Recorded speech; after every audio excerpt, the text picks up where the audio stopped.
Yeah, so that's what I don't like about Pat. Yeah. Oh, no. Uh-oh. Weird. So odd. Hey, It's everyone. almost like that was planned. No, never. Why would we say that? What's a bit? Hey, everyone. What's up, guys? We're here again, and we're going to talk with our friend Sam. Hi. Sam's here. I am also here. Sam is here. I made it. We all wear glasses. It's true. Look at that. This might be the smartest podcast we've ever had. Yeah. Capital gains tax. Oh, okay. Let's do this one then. Double fisting it. Yay. Touch tips. Gingerly. It goes down smooth. It does. It's quite good. Oh, that's nice. Yeah. Yeah. fan. Yeah. Bullet? Bullet. We're going to have to get some of that. Yeah, Yeah. I think we will. Have to get They some make a of that. rye that's also very good. If you guys like rye. If you might have don't, to. try it. If you don't, whatever. I don't I'll care. take it. I'll take it. This is mine now. Yeah. Cool. So we're just going to talk about stuff today with Sam because he knows stuff. I do know things. I knew He a few knows things. I think our premise today is just talking about old and how old Sam Talk is. about getting old. Talk about getting old. Talking about how old Sam is. Sam's Yeah. 34. 30. 34. Going on 46. Wow. Yeah, pretty much. Pretty much. So you get your AARP card pretty soon. Pretty soon. I'm like, no joke, my dad just got his, and it was a weird transitionary period, but yeah, I mean, I am looking forward to that day. I feel like I have reverse Benjamin Button's disease. Yeah. In So that I normal aged like aging. normally. No. In that my soul aged. My soul went in reverse. Like my body is aged typically. Although no, I'm like more athletic now than I've ever been in my whole life. Really? Which is So that was a low bar. yeah, very low. I shopped in only the Husky section as a kid. But yeah, now I just played a football game against my high school students, and we held them off. Like they made us lose. How many children not- did you stiff arm? They stiff armed me, and I freaking took a hit. It was flag, but yeah, I was never really athletic. I've done 5Ks in the last couple of years. I've been working out. I've been losing weight, but my soul has always been very old. You know, I've always been like the kid that if you invited me over, you'd be like, "Where is he?" And then I'd be out talking with your parents. You know, I was like talking records with a girl I was seeing in high school. I was like, "Oh yeah, friggin', you know, live at the Fillmore East." And the dad's like, "Oh, you want to talk records?" And then lo and behold, you know, they just totally ditched the girl. So you and her dad got along very well. He was the best lay I ever had. Yeah, no, So gentle. He was so gentle and forgiving. No, but yeah, I've always been old, but getting older sucks. I'm not gonna lie, and I'm only in my 30s, but like that is a badge in some weird way. That is like Getting to your 30s? getting to your 30s. Yeah, like my 20s were not a lot of difference, but you know, I was able to like do more stuff. Yeah. I feel like that's the only real difference, or wanting to do more stuff. Now I don't want to do anything ever. Yeah, I'm turning 27 in a little over 2 weeks now. It's the cursed and age. yeah, it's like your body starts to die at that age, from what I understand Well, no, biologically. it's literally cursed in rock and roll. Oh yeah. There's that Amy whole Winehouse. yeah, all those guys. Jimi Hendrix? Robert too? started with Robert Johnson. Janis Joplin. Yeah. No, I was just telling Sam, and I didn't get to tell you yet. I worked right before this. Sam did some physical activity. I did some physical activity. Josh napped. I did nap. Way to be. Hey, that's a big thing for me. I am very bad That's at true. sleep. You so don't- let me get points. Okay. Yeah. Well, we did physical activity, and I went and I did a corporate event for an apartment complex, and it was the youngins, as I will call them from this point forward. And there was 3 of the most attractive women that have ever come to a trivia event ever. And I was talking to them about trivia and starting and whatnot, and they're like, "Oh yeah, you know." And age got brought up, and I was like, "Oh yeah, I'm going to be 27 shortly. You know, I'm getting ready for that Yeah. big 27." And they were like, "Oh yeah, we're going to be 22 in a couple months." And I was like, "What?" They were like, "Yeah, we'll be 22," and I was like, "What? Yeah. You were born in 1996? That's not a real year. You're still 11. What are you talking like?" And so it leads into me asking trivia questions. They didn't know who the Golden Girls were. Yeah. Oh yeah. Not like specify. It's not that they didn't know who Blanche was, or like No, they didn't know the concept concept of the of it show. It didn't exist Jeez. in their mind. Like, this is the first they had heard of the Golden Girls. I feel like that's in everyone's lexicon, or at least it should be. Like, that's something that's out there that people know about. I think it's just going to get less and less like that because yeah. all of our like media is so fragmented now. Oh, sure. Like I think Michael Jackson was like the last thing that everyone knew. I mean, I wrote the round. I wrote that round myself, and I wrote in a Golden Girls question, and I wrote in a I Love Lucy question, thinking that those were the slam dunks. It was like, everybody knows these. Not everyone knows Lost because they don't watch that kind of show. Not everybody knows. The one was The Sopranos, and I was like, it's like generally like. But there are like blind and deaf babies popping out, going like, B. Arthur. You're like, oh, I mean, you know who that is. And no, they don't. they don't. I was like, oh my God. And I even got on the mic afterwards and I was like, you guys have successfully been the first trivia I've ever done where I was like, stuff. Oh, there's a weird thing, especially for me being a teacher, where I hear like, oh, that girl's 22. And I think, oh, cool, I taught them 5 years ago.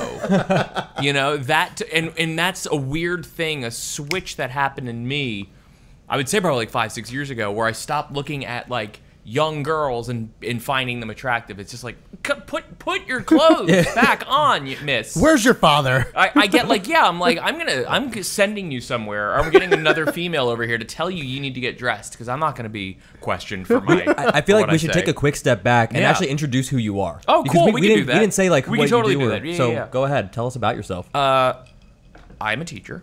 I host some of the trivias with Pat there. I know his friend Craig from college, which was many moons ago. Gonna drink some more of that. Dramatic sip. No, that's really me. Teacher by trade and everything else by night. No, that's weird. Just especially lady. Yeah, ooh. I'm a lady of the night.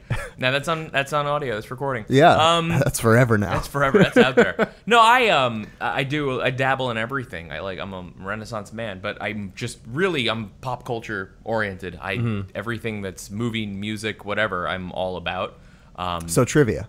Trivia. Perfect for trivia. Yeah.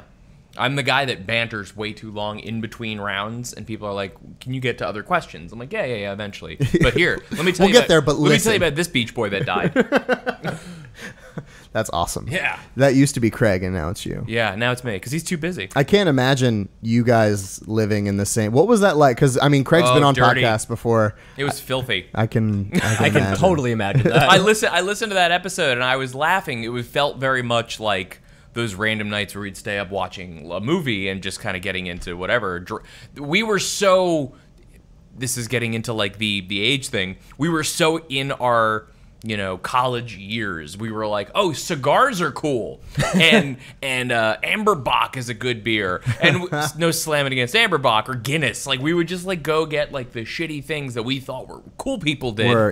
Were adult, having no refined tastes. And like sitting on the back porch, like waxing intellectual, which it was basically like, yeah, I think Snatch is a really deep movie when you really break it down.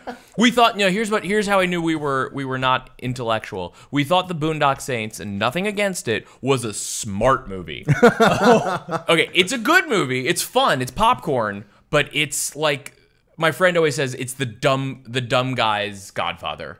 Like it's the accurate. Godfather for bros. It's a fucking sweet movie, man. I'm gonna get that shit tattooed on my back. It's not Clemenzo. It's not it's not like the meeting of the Tattaglias and the other five families. It's Bible verse. It's okay. Some guy like basically is like page 3. Ooh, that's a good quote. Let's put that shit in a movie. But I like that. Living with Craig was hysterical. I mean, we just laughed all the time. And we only lived together for a year. We spent freshman year pretty much all together. Sophomore year all together because we lived together. And then junior, senior year, I lived with his buddy Mike. And Craig lived with our friend Reggie, but we still always saw each other for, again, what I like, like what we thought culture was, eating wings and, watching TV. As most men do in college. Yeah. And I don't know when the switch happened with me where I was like, I want more. I don't want to like blow smoke at my own ass here, but like, please do. Okay. Can we move this table then? No. I need to limber up. I gotta limber up here. Stretches. No, I think it may have been. This is gonna sound so pompous. When I lived in LA for 2 years, and like being in a new city, being in a place where like every night there's something going on, really made me want to like take a step back and go, okay, what is it that I want to do? What is it that I want to be? And I realized I just want to eat everything. And that kind of immersed me in other people's cultures and in the ways of the world, and it was pretty neat. Did you go to school for teaching? No, I did not. So very few people go to college for what they end up being. That's true. Right. I got a random call outside of right after college, like the week we were graduating, from my old history teacher who ended up being my first boss at a different school, and he said, "Hey, we need a debate teacher like tomorrow." So I drove down, I interviewed, and I got it. And I was like, cool, I can tear up this Steak and Shake application. And I did it. I just kind of fell into teaching. And for 3 years, I didn't like it. I knew this was not my end game. I didn't want to do this my whole life. And in my third year, my stupid LA friends, as much as I love them, were like dangling this carrot of possibility in front of me, like, you're going to move out here, you're going to move out here. And I did, without a plan, without a job in line, and blew through my savings. And that I fell back into teaching when I came back to Florida. And I remember thinking, oh shit, I'm good at this, and I really enjoy it, and I can make something myself. I got my master's, and that brought me to Orlando. And I for whatever reason, it was this thing that I was like, I'm actually really good at this and I enjoy it. And that was like my first real, I don't want to say adult moment, because that's sad if it was my first adult moment. It was the first moment I started taking stock in my life as an adult and saying, okay, this is now a shift that I'm doing. And I was probably your age. I was probably 27 when that happened. If not, hold on. I'm old. Maybe it was like 27, 28. And yeah, I was like, oh, fuck, I've got to like, not like, it wasn't like life was kicking me in the butt, but it was more like, I like that I said butt, not ass. I've said fuck like 12 times. That's where you draw the line. I can't say it. ASS. Oh my God, the @ sign with $2 signs. Yeah, no, something in me was like just kind of woke, and I was like, all right, this is what I'm gonna do, and I'm gonna do it right. Because you found your passion, kind of. Yeah, I found my passion, and it may not even be teaching. I want to be an administrator. I want to run a school one day, and Lord knows when that'll be, if it ever happens. But I went for my master's. Well, I was probably 28 when I started my master's, or maybe even 29. No, excuse me. I remember I was 30. I was 30 when I started my master's. I remember thinking that was weird because most people do that like right out of college. Yeah. But now I'm teetering on the idea of doing my doctorate, and I say things like that, and I'm like, who the hell am I? You guys will too have these moments. Or like, I just bought a house. You know, I'm married. I just bought a house, and man, like doing that is they say nothing prepares you for how much paperwork you're going to sign, but yeah, it is. I suffer from anxiety, and every time I signed, I was getting shakier and shakier. It was nuts. What was it? The commitment, like the 30 years of having to pay something off? No, because that doesn't mean anything. I knew that's like, an abstract. It's an abstract 30 years. It is, because it's 2047. You're thinking of 30 years down the line as an idea, but you know you're not going to stay in that house for 30 years. You're going to sell it and move on. Go on to the next one. But it wasn't that. It was the idea that like, this is something I own now. This is my money going towards this. Right. And I remember saying out loud, like, I've never signed away this much money. And they said, you're not signing it away. It's just in the house now. And that was like a total mindfuck, where I was like, my equity is the house. If somebody wants, like, it was attached to me. It was part of me now. So if somebody says, what are you worth? I'm like, that building behind me, that thing that I keep my stuff in, because I used to always rent, and that I didn't own anything, and now I own equity. It's a weird thing to say and to think of. And then when we got married, everyone was like, well, we got married and then we got the house, but now everyone, of course, is like, kids, and we're like, pump the brakes. We still love Netflix. We still want to travel. We want to do those things. We can't do them with a child necessarily. Yeah, Sam's drinking right now. At what is it? 6 o'clock on a Saturday? Let's not do that. Let's not talk time. Time's an abstract concept too. But I mean, having a child and drinking bourbon with friends is not isn't really child approved. You just drink a little bit. No, you drink a lot. You drink a lot. Yeah. I have friends with kids, and it's not like a coping thing. It's like at the end of the night when the kid's finally down, that's what you do. You just drink. You're just like, Oh God, this just let's do it. It's medicine. It really numbs everything. It's a beautiful thing. So what did you want to do before the teaching thing? So before in formulative times, I went to school. I went to school to be a graphic designer. What a waste that was. No, truly. Shout out to our graphic designer friends. Yeah, truly a waste. UCF. They were in a flux period, and they basically told me I was going to be in school for like 8 years, and I was like, 8 years. Yeah, I was like, I'm not doing that. That's a long time. I switched to liberal studies so I can get the hell out of there. Under the advisement of my dad, he was like, "You'll go to get your master's one day." And then again, I fell into teaching. I don't know. I had just always wanted to do something creative, and I realized, kind of right around the same time, I moved back from being wanting to be a writer in LA.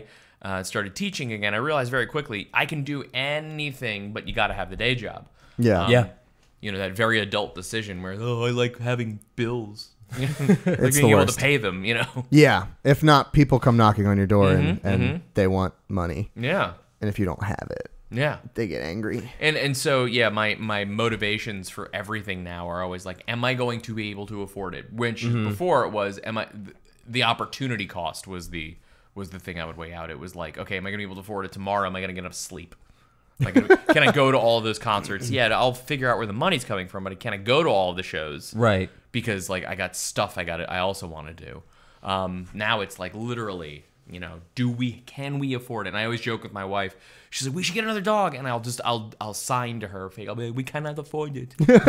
Every time, she's not getting it in any other way, so I have to resort to that. Bark, bark, no. No, bark, bark, no. That's gonna be our code word now. You're, I have to say, your wife does the most awful Michael Caine impression I've ever. I was hoping we wouldn't bring that up. It's been brought up twice on this podcast. I've heard it has. Has it really? Mhm. I brought it up. I did actually my own impersonation of her impersonation. That's awful. and Got real meta. and yeah, right? It was. I think the quote that I had afterwards, Josh was laughing, and I said, didn't realize that Michael Caine had Down syndrome. Yeah. It's terrible. So that's actually proposing it right now in the air. We want to do a round. She and I have joked. The round would be, what impression is my wife doing? And people have to guess. And because she gets the lines. God bless her. I love her. She's like literally everything to me. But her impressions are terrible, and she knows it. But she'll slap me and be like, "Wasn't that good? Didn't I get better?" I'm like, "That's your bane." She thinks he says, "Who is your leader?" And I'm like, "He never That's says never. that. No, That's that's not never a line." said. She's like, "Yeah, he does. Yeah, he does." I'm like, "No." At what point would that be relevant in the movie? I'm not sure. I've heard you do an awfully good Christopher Walken from. I've been known to. I've heard from varying sources. Don't make this about that. I really We're talking want to. aging. I really want to. No, but I want to hear it. Okay. Well, see, it's impressions are those things that I can never be put on the spot and do. My friend will still do this. He'll call me up and be like, "Do your Hank Hill, do your Hank Hill," and I'm like, "But what is that? Like, what do you want me to say?" He's like, "I got friends here." That is the most uncomfortable. Like comedians always say, like, you know, whenever they're on a plane. Oh, be funny. Be funny. Yeah. Tell me a joke, and they're like, "I don't tell jokes. Like I do bits." You know. It's a story. It's a story, and it's going to take like 45 minutes. There's some setup now. But as far as like my walk-in impression goes, it's become this thing where I slip into it in my day-to-day. My brother used to be really, when I was living down south, my brother would call me out on it. He'd be like, "You just walk in." I'm like, "Really?" I didn't even notice it. It's a verb now. Yeah. Where it'd be like, somebody would be like, "Hey, what are you making for, what are you bringing for Thanksgiving?" And I'd be like, "Apple pie." And they'd be like, "Say that again." I'm like, "What? What you're bringing?" "I'm bringing apple pie. It's gonna be good. I've got Macintosh. I've got Granny Smith. I cut them up, thin slices. Keep the skins on. Makes it good." And then I just like there've been times where I'm like, "Did I do that?" And they're like, "Yeah, you did. You slipped right into that."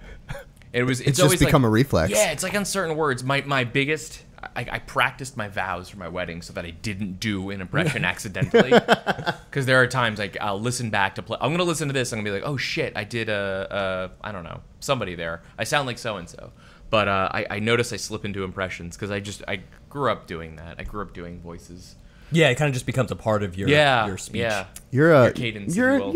you're an animated guy. So I try to be. I'm using my hands a lot. I mean, it's. I don't know what else to do with I them. don't. What do I do with them? So, we were gonna reference aging a little bit, and I mean, there's a couple in my mind barometers and different levels to aging, and I think one of my first, at least with me, and I'm again only 27. I'm by no stretch. I say I'm old all the time, and I realize that I'm not. Right. But I think my first oh shit moment was when I moved away. I moved down here by myself. Right. My family's from Jersey, so 18 years old.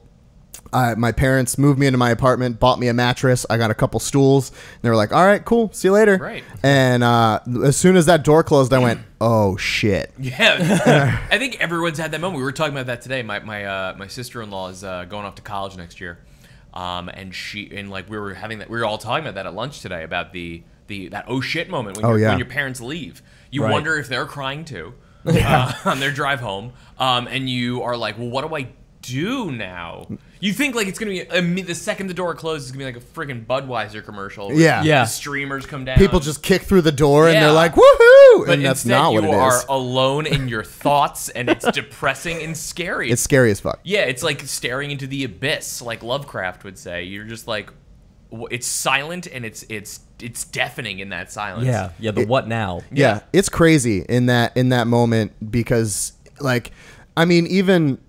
For the first couple of weeks, I would wake up and then go, "Where? Oh, that's right. Yeah. Mm-hmm. I don't live at home. Mm-hmm. I live here." And it isn't home for a little bit, and then you start to get those friendships in college and whatnot, and it becomes home. Yeah, you make it your home. But that I think was my first oh fuck moment because living so far away. Yeah, and you're finally, and I've said it to you a bunch of times, but that's when you're finally out of the tutorial stage of life. Like, you've had this track for the first 18 to 22 years of your life. Right. And then you can just kind of do whatever you want. Yeah. And it's very sink or swim as well. Like, I feel like some kids go off to school and they're like, I'm just going to be drunk all the time. Mm-hmm. And those are the kids that are drunk all the time. And then they grow up being drunk all the time. Yeah. And that's just kind of how they are. Yep.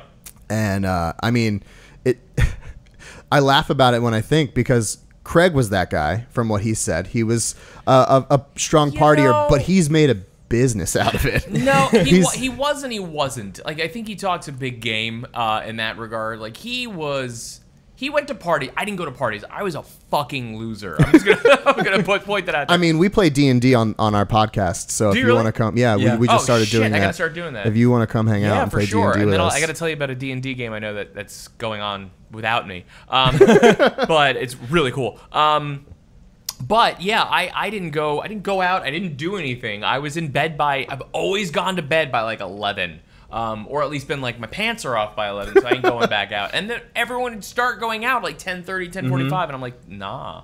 It was a chore to get me out, to get me to do anything. I mean, I'm not to brag, but the latest I've stayed out once was I stumbled back to my friend's apartment in New York at 4 a.m. once.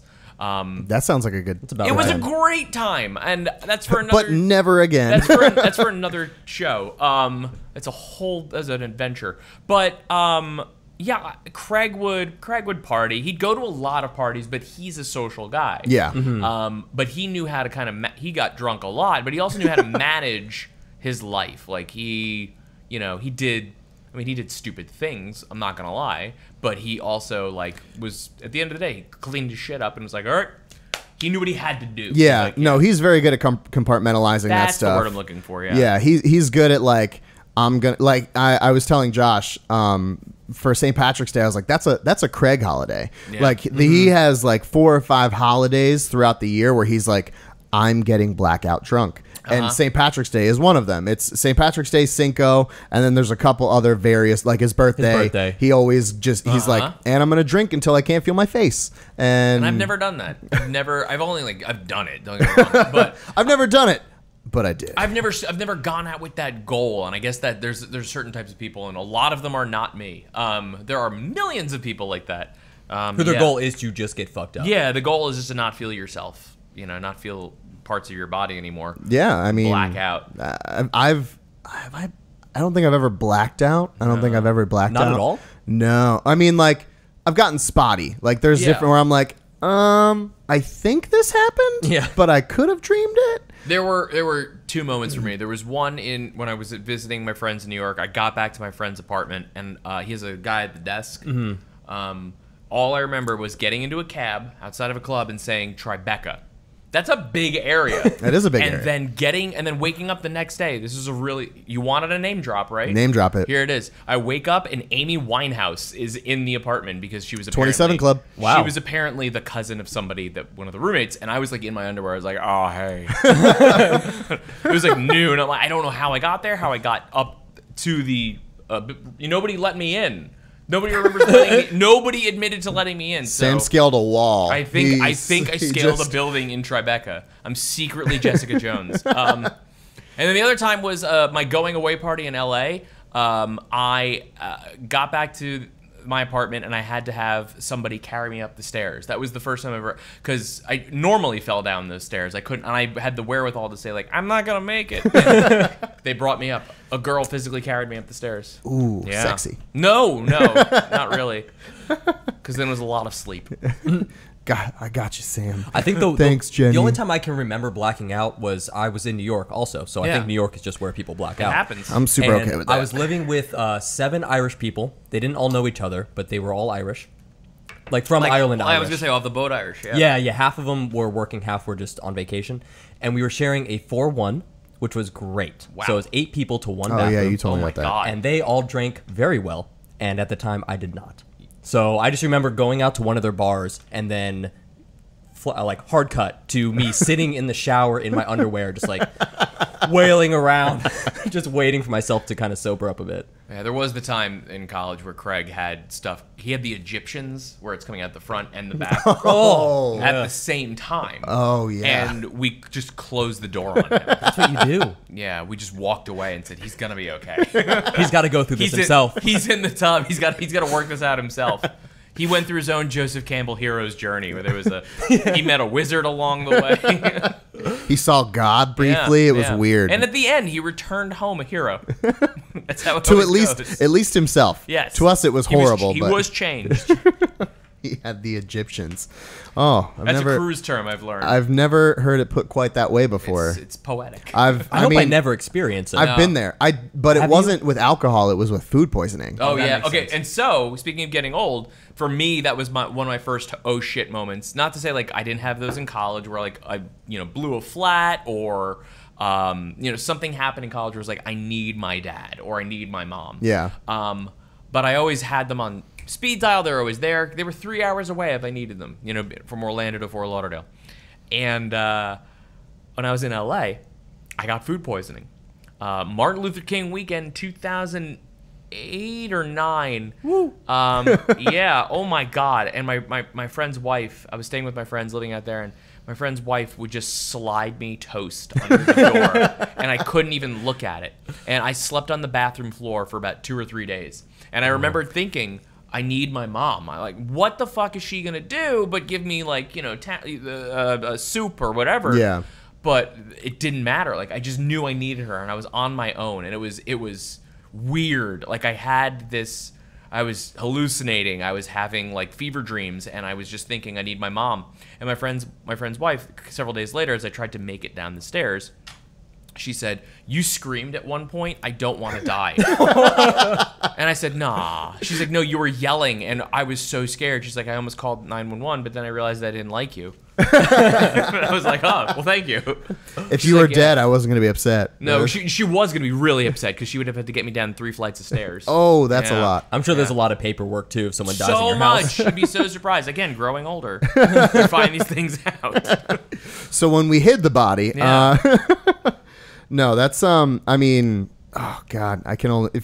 Have you had food poisoning? Yeah, once, and I didn't realize it was food poisoning. I was like a freshman in college and just felt really bad and couldn't eat food. So it was like 2 or 3 days. I think the only thing I ate was half a packet of saltine crackers. You didn't have anything exploding out of your body?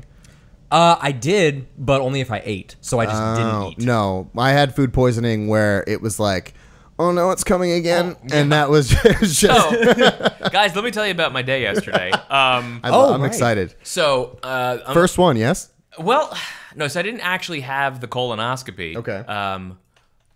Hey, folks, we're going to get real gross. So, We'll talk about it. I was constipated for 2 weeks. That's a long time. That's too long. That's too long. I went to doctors, and the first words out of their mouth were, "Oh my, that's too long." And I was like, "That's why I'm here."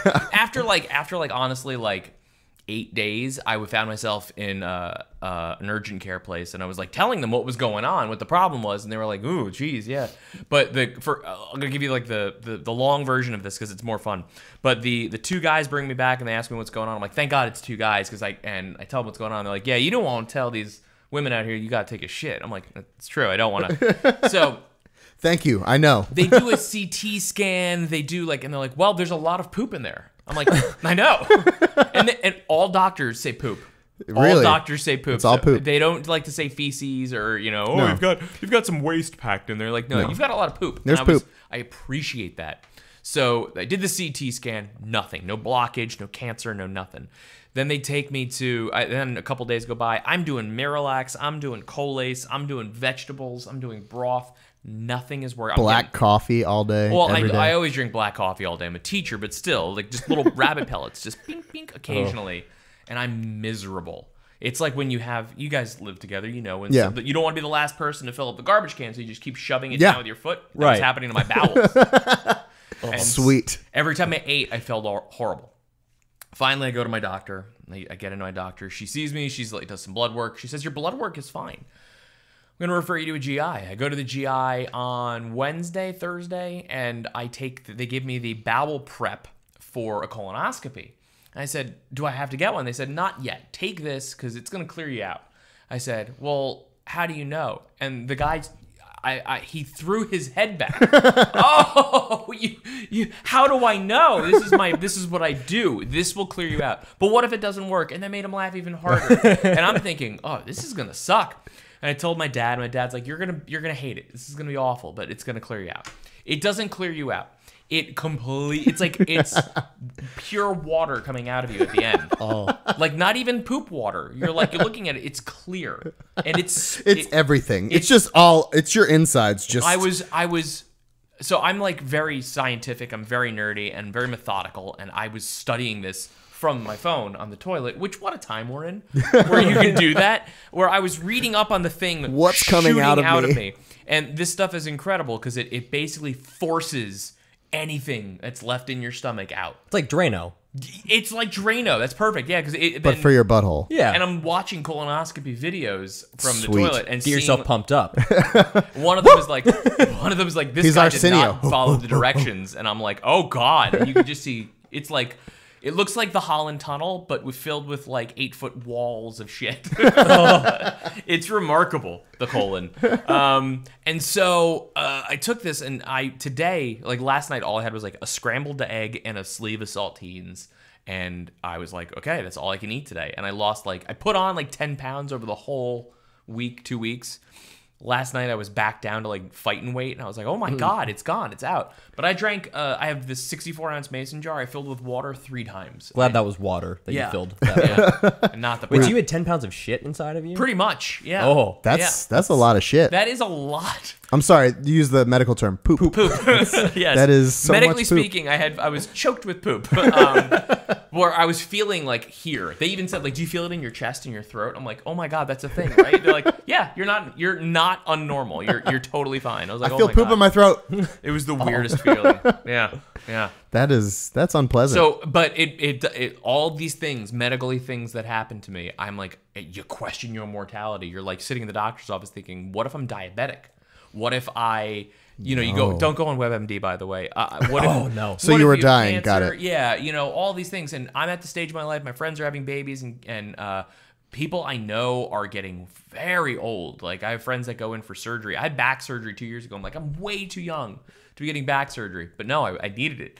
So yeah, I'm like an old car that's starting to go, man. I'm getting too much mileage. The parts on are starting to fall apart. it. And you can't upgrade. You can't swap. This them isn't out. lemon law. You're not allowed to. No. You're not allowed to just be like, more, please. I need new. Just. No, they don't allow that. Oh, Yeah, it sucks. you're making me nervous for. Well, I've 27. always had like back problems, knee problems, whatever, because I'm shittily put together, and growing up fat, like I put too much strain on my body, and not like taking care of myself ever. Were you a hypochondriac as a kid? Yeah, Yeah. yeah, very much. So. Was that because you were fat or because you were Jewish? I want to know why you thought that. Well, no, I ask because I can relate. Oh, okay. Because when I was a couple years back, I started peeing a lot because I was drinking a lot of water. So Yeah. I thought I was diabetic. But of course, yeah, you forget. Oh yeah, I'm also putting a lot of liquid in. Yeah. Right. Right. So, but So I can identify with Is what the you're is the talking hypochondriac because you were fat or because you're Jewish? Definitely the Jewish thing. Definitely. The neuroses. But Michael Ian Black does this bit about eating beets and then shitting red, but not realizing he had eaten beets and thinking he had shit blood. And he goes to the doctor, and the doctor runs through all of the questions except, did you eat beets? And he's like, we're gonna screen for cancer or whatever. And in like a last minute, he turns and he goes, did you eat beets? And he's like, yeah. And he goes, that's what it is. He's like thinking he had cancer. And I do that every time I eat beets. And I love beets. I have beet powder in smoothies and stuff, and all of a sudden it is just red. And This is bad. This is bad. My first thought is, oh my God. How do I? It's not even now. What's funny is now it's not like, oh my God, I'm gonna die. It's how am I gonna tell my wife? I really do. I question like, oh my God, what do I tell her? So, babe, it came out red. Yeah, it's what are you gonna? It's over. Funny enough, I Don't said marry to her, again. I said to her from the toilet, I said, hold my hand. And she said, I draw the line at that. She said she would have given me an enema if I needed it, but she draws the line at holding my hand while I'm taking a poop. I'm like, what is that? It's boundaries. That was and they're healthy in you a relationship. Honestly, you should have put it in the vows. You should have put it in the vows. Well, You should have. Funny enough, I moved in the day I moved in, I dropped my bags and I looked down. I yelled, honey, I'm home. All right, this is I first moved to Orlando. I dropped my bags, honey, I'm home. I look to the left and there's a couch at the front of the house, and she's laying on it. And she looks at me and she goes, we need to go to the hospital. And I was like, oh no. So I whisked This her happened so I whisked her fast. to the urgent care place, and she had to get her gallbladder taken out. And that was like my first 2-3 days living with somebody, living in Orlando with somebody. And I remember holding her hand as she went under, thinking like, oh, I'm probably gonna marry this girl, but I'm also just witnessed her like rocket yoo-hoo out of her body for like 2 days. So yeah, that, and then I mean I've nursed her from like in drunken fits of like vomiting on the. I remember like a week or two before I proposed, she got sick in my car while we were coming back. Really tested the Yeah, love. I was crying, laughing, spraying her and my car down. She's gonna be so pissed at me. Cut that out. You have to cut that. I'm so sorry. I love you. She'll never see this. Yeah, she won't watch. So She just doesn't support me. I mean, it's fine. That's what marriage is. You support her, and she doesn't care. Equality. So we were talking earlier about you did the march today. I did, yeah. And we were discussing when you kind of got a political understanding, a general understanding of the world, and that's something Josh and I talk about a lot off camera. Yeah. We talk. He plays devil's advocate extremely well, so I'm very interested to see how this kind of goes between you guys. All right. But when you got a general sense of the political scape and kind of cemented your views, because I'm currently dating a girl who is wonderful. She's great. I adore her. But she's never voted in an election, and I she's literally, over 18. Yes, she's over 18. It's very important to say she's 25. I tell her she's 26 because it makes me feel better. She's missed out on Two presidential, but then a slew of midterms as Yes. well. But nobody votes in the midterms. Vote in the midterms. Vote in the oh my God, vote in the midterms. That's something I said this year for the first time. I'm going to vote in a midterm election Yeah. because I feel like it's that important. I don't think I've missed one. And that's something I've said to her as I was like, you need to vote in these this midterm, because if not, you can end up with a gun in your classroom. Yeah. Yeah, that's a real thing. But I've just gotten to manifest my own feelings about it because of what's happening, and I'm trying to encourage her to do it. So I'm curious as to when you did it, how you went about it, and I mean, if you wanted to get on a soapbox Sure. here, give you the ability to do that. Soapbox. I don't want to get into soapbox. I'll tell you what though. So again, I lived in Los Angeles, which is a very liberal, obviously Super liberal. town. At the same time, though, I was teaching in a very conservative part of town, all the way in the valley, in a very heavily Latin area, very conservative. Weirdly, weirdly conservative because you'd think these are people that are threatened with deportation. You'd think that they'd want to be more liberal. Right. Regardless, I remember just becoming almost like coming online. Just before that, I was teaching government. I was teaching government the year Obama got elected. Ooh, and I think that's what did it for me. It was 2007, 2008. 2008, 2009. I was teaching government for seniors, rich, entitled seniors in South Florida, in Boca Raton. How fun was that? Well, I mean, like a stone's throw from the shooting. Like recently, I grew up like just around the corner. Wow. From So you've had friends that went there and whatnot. Yeah, a lot of my friends actually went to Stoneman Douglas. My current campers still go there. One of my current campers was killed during the shooting. Not current campers, but a kid that I knew very well. And a lot of the kids that I know very well go there. So it's like that's my wheelhouse. That's my area. It's It's your home base. Yeah, 2 miles. My house is like 2 miles from that school. You walked that today. Wow. I walked 2 miles today. Yeah. Yeah. And so the school I used to teach at is about 5 miles from there. But it was really rich, entitled kids. Just to give you an idea, I was teaching economics. I was talking about the American Express Black Card, which I said, it's like a $250,000 spending minimum every year. And I'm like, but none of you guys would have that, right? So I turned to write on the board, and I hear on the desk, and I turn, and there's a kid who flopped one down on the desk, and he goes, I got one. And I said, I'm going to be behind my desk crying. If you need me, please don't touch me. But that year I was teaching government, and I objectively taught the election process. I didn't want obviously I wanted Obama to win. I'm glad that he did. That was McCain, right? Romney or McCain? The first McCain was the first McCain. one, Yeah. Can't believe I flopped on that. I'm a history teacher too. But anyways, boo me. So I remember watching it, and we would just watch the debates at face value, and I would say, who do you think won? And these kids would just repeat the rhetoric their parents would tell them. Mm-hmm. Sarah Palin won. Okay, why? Because I don't like the other guy. I'm like, okay, that's not a reason to vote. And I tried to get them as informed as possible. I did political ideology quizzes with these kids where they would scale off the chart liberal, or like at least moderate, but nowhere near as conservative as they said they were. Mm-hmm. Like the kid decked in camo is like, I think gay people should marry. That's totally cool. I'm like, but why do you then adopt this persona of somebody that like that? So, because it's mom and dad. So my whole focus that year became think for yourselves, question what you know, and really start to read things. Just read. Just if critical thinking. Critical thinking, yeah. But more so than that, like forming your identity, forming an opinion, having an educated opinion, and that's been my approach to it every year since. But that election I felt was especially important because I thought that at the time was the craziest circumstances. Like Sarah Palin talking about seeing Alaska. I'm like, how is this a thing? How are we even entertaining this? And then Obama just blew him out of the water. It's like, okay, great.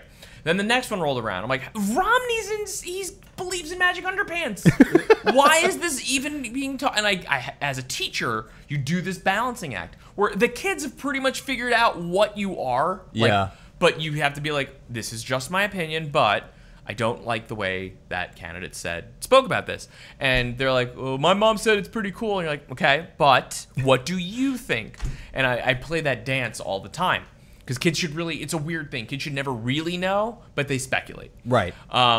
They speculate where your feelings lie. And there are certain things I just tell them I won't budge on, and we talk about that. Like when the shooting happened, I looked at them and I said, there's no reason why I should have a gun. And one kid was like, well, I have an AR-15. I'm like, do you trust me with one? He's like, yeah, you could do it. And I'm like, I've got 3 stains on my shirt today. I've tripped over that stool, like walking over here, and you want me to carry a gun. So, like, there's certain things I don't budge on, and the kids know that. And they were trying to, they love to question me and question things. I'm like, that's great. Do you enjoy that when they kind of question stuff like that? Is it an inquisitive thing, or is it a come on, break? A lot of times it's that, but I can tell when it's a difference. When they're genuinely inquisitive, I'm like, oh yes, let's stop what we're doing. Let's talk about this. Let's capitalize on this moment. Yes, those are teachable moments. Where somebody's like, yeah, but why is that the way it is? Oh, okay, let's look at that. I'm like all about that. But yeah, there's certain things where kids are like, yeah, your boy, or your girl Hillary lost last night. I'm like, I know, I was there. I too was awake. You know, but that was honestly for me. Got to give myself a pat on the back. Like I came into school that day and I wasn't like I didn't say anything. I was just sort of like, all right, let's go. And one kid was like trying to goad me into it. I said, okay, so what happened?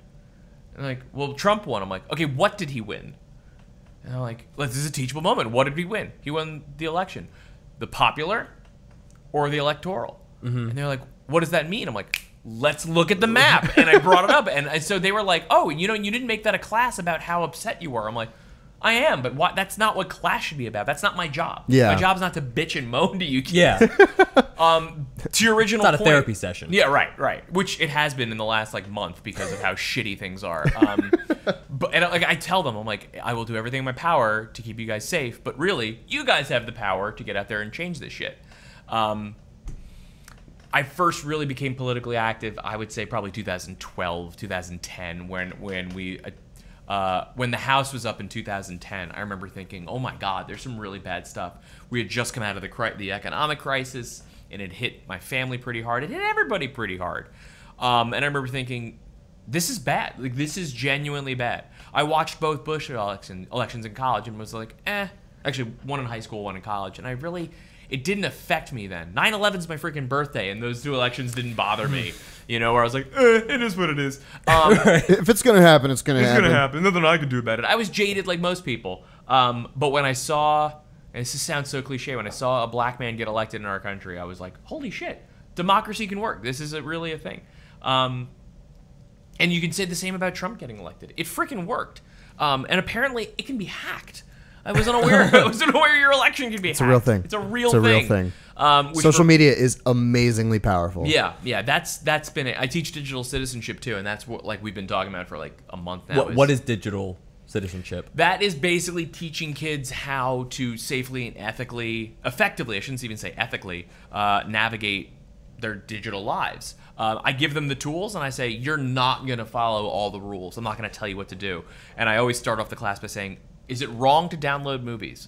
And they all go, yeah. And I said, then why do I do it? And they're all like, So I'm like, I'm going to give you the tools. You're going to make your own decisions. In the same way that like Starbucks has a loophole where if you go in and ask for a refill, it's free. If they don't ask you, did you get it here?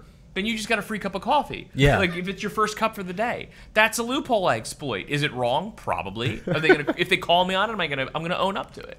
So if somebody ever like sends me the bill for like, hey, you stole this movie, I'll be like, cool, I'll pay up. 150,000? I'm sorry, I don't have that. I will take the jail time. Is that something that you implemented, or is that a? Yeah, I borrowed it, the lesson plans from PBS, but they have a great curriculum online. But my friend of mine, a colleague of mine, is a Jason Schaefer. He's an amazing teacher out of South Florida.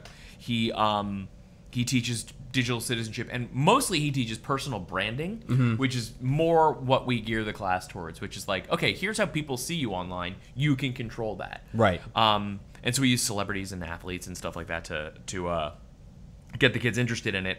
But realize that like, people are going to be scoping out your Facebook, your Twitter, your Instagram, your Snapchat. And it's not going to go away. It's never going away. No, once it's on the internet, it's forever. I let them Google me like week 1, and then I Google them, and they're like, oh no. I'm like, oh yes. Look what I found. And coincidentally, we had a meeting a couple of years ago, or 2 years ago at my school, where they were like, if you're on social media, get off of it. And I was like, no. And the woman running the thing was like, excuse me? I'm like, I'm the digital citizenship teacher. I'm not going to get off social media. It's a very powerful tool. It's very useful. Why should I not communicate with my family members and friends from across the country because you're worried about somebody holding a red cup? I'll be responsible. I'll do what's right. You know, I'll keep my shit on lock. And I say, let the kids follow me on Twitter because I put out what I want them to see. Yeah. I send them articles. Yeah. It's a very effective tool if you use it right. Yeah, I had a teacher in high school, and this was, 2009. Oh God! It was the end of high school. If that helps, You're gonna want to drink the rest of that. Yeah. Give me that. But he started using it. He started using social media to start pushing out his lesson plans, and we would get our homework assignments from his website. And, it was very useful. It was great. Google. Do you teach like digital hygiene as well?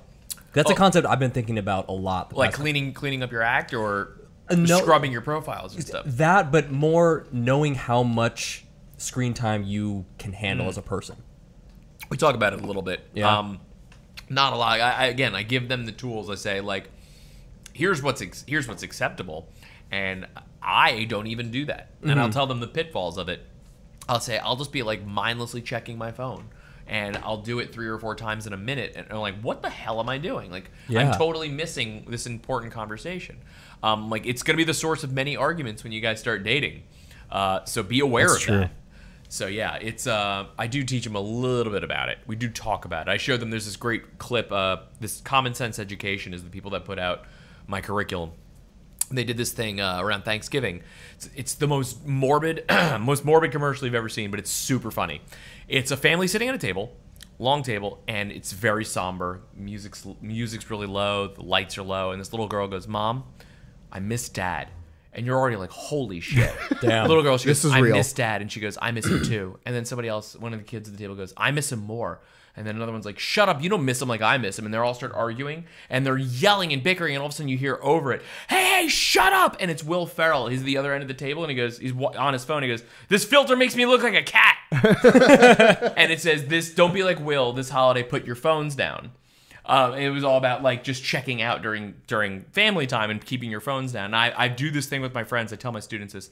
When my one friend's an actor, and when we meet up, his phone is just going off. He's constantly, it's agents, it's directors. So when we get together, we put our phones in the middle of the table, and we all stack them. And if you were the first person to take your phone out to check something, you've got to pick up the tab. Oh, I've heard that idea. He's always picking up the tab, but we started it like when he was struggling, and like every young actor. Don't touch it. I don't want to touch it. Yeah, and yeah. So we just do this thing where we just try and not be on our phones, because he will get lost. It is an abyss, that thing. So, well, I mean, that's one of the sucks you things. in. Yeah. That's one of the things we actually talked about. And something, I mean, just this is a podcast, and I've mentioned it on our podcast before. I've recently started going to therapy. I guess it's not recent anymore, but it's something that we've talked about, especially with D&D, is that when we did that, the phones went down and nobody like gave a shit about what was happening on your phone. And it really created a more real connection. Oh, for sure. It definitely drug you in a little more. And I think that that's something that is understated in the importance in today's day and age. I feel like if you're on your phone and also talking to somebody, you're having the same conversation you'd be having if you were playing video games. You know, where you're just like, that scene in a 4-Year-Old Virgin where they're playing video games, like, you want a honey guy? Like, there's no substance to it, because your brain can't handle that kind of multitasking. You can't do 2 conversations at once. Correct. You trick yourself. You say, oh, I'm really good at this. I could totally pay attention to you. And you repeat the last thing. Like, my wife will be like, you didn't even hear what I said. I'll be like, yeah, and I repeat the last thing she said. And then she's like, yeah, but what I say before that? And I am fucked. Because I definitely didn't hear it. And she is absolutely well within her right to call me out and say, like, you weren't listening, and to get mad. And then I get mad because you're on your phone too. No, she was not. Not in this moment. She's mad right now. Not hours ago when you were kind of like, oh, whatever. Like, I can't retroactively be mad. So I tell the kids, and I use stories like that, I use examples like that for the kids, because then they're like, is that going to happen to me? I'm like, maybe if you're married. And like, they're like, well, my parents do that. I'm like, there you go. We look at statistics like how like 82% of kids wish or it's a quarter of kids wish their parents would be on their phone less. And I'm like, that's a very telling thing if they wish their parents would be on their phone less. Yeah, my grandparents are on Facebook. I wish they were not, but just because, like, they're funny. They try, and I think that's awesome. They try, but like, I don't know. I feel like this day and age, something new is coming out every fucking minute, and you've got to stay on top of it, or you're completely lost. And back to our original topic, then you're old. Yeah. So I guess one of the other things I want to talk about, knowing more your role in the education system. Sure.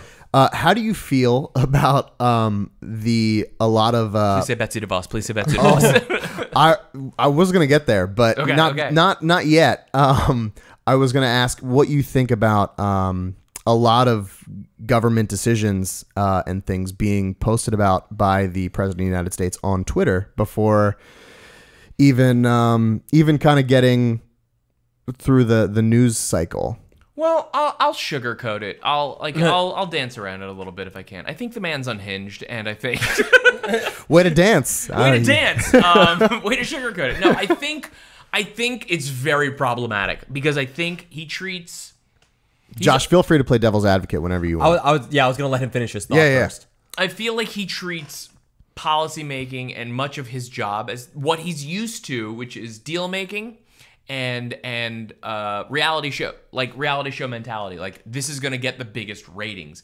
He says things like, pay attention next Wednesday. I got a big announcement coming. That bothers me. It bothers a lot of people. Like, okay, that's like when somebody's like, oh, you just wait and see. Like, fucking just tell me. You know, this isn't like, because the stock market is being affected by the things that you say and do. He's shaping, you know, people's lives. Like this week, by threatening a tariff, I lost $500. Wow. I mean, nothing in the grand scheme of things. But for you, it's $500. That's it's $500 no money. friggin' dollars. That's my tree getting trimmed in my front yard. That's money that could have been like, you know, put towards something in my house.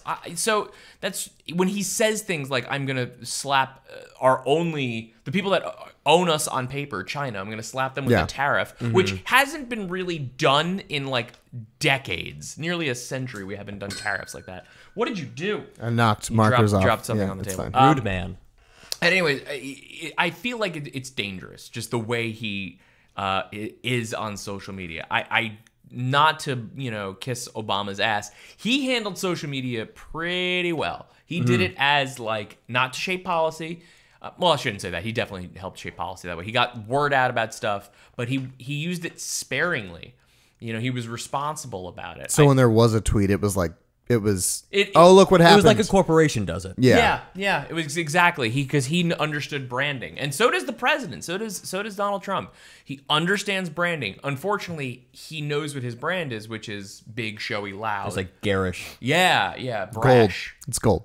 It's gold. It's gold. Lots of gold. No, it's gilded. It's covered in gold, but underneath it's not that. You polished turd. And we had this. We had the spoils system. We had this type of, you know, behavior back in the turn of the century, back what we called the Gilded Age, you know, the late 1880s to the early 1900s. And Teddy Roosevelt just stopped it. We need something like that. I mean, that dude is Republican, a Bull Moose Republican. But anyways. Those parties have shifted over the years. It's much different now than it was. Yeah. So... do you have any? I guess it's. I mean, I think we agree because my issue is not so much that the president has the ability to directly communicate, but that he's like a dick about it. But he picks fights with random people. He does, but I have to give him this little bit of credit because it's when he with that tweet he sent about Kim Jong-un, where it's like why did he call me old? I wouldn't call him short and fat. Like, I mean, that's funny. He shouldn't do it. Funny, he should not do it. Shouldn't do it. But it's so fucking funny. That's the sort of thing that every president in the past has been like, let's say that behind closed doors and not start a fucking war over. Yeah. Oh no, it was a terrible thing. Just disclaimer. That's a bad thing. It's a bad thing. Don't do that. It's funny. I remember.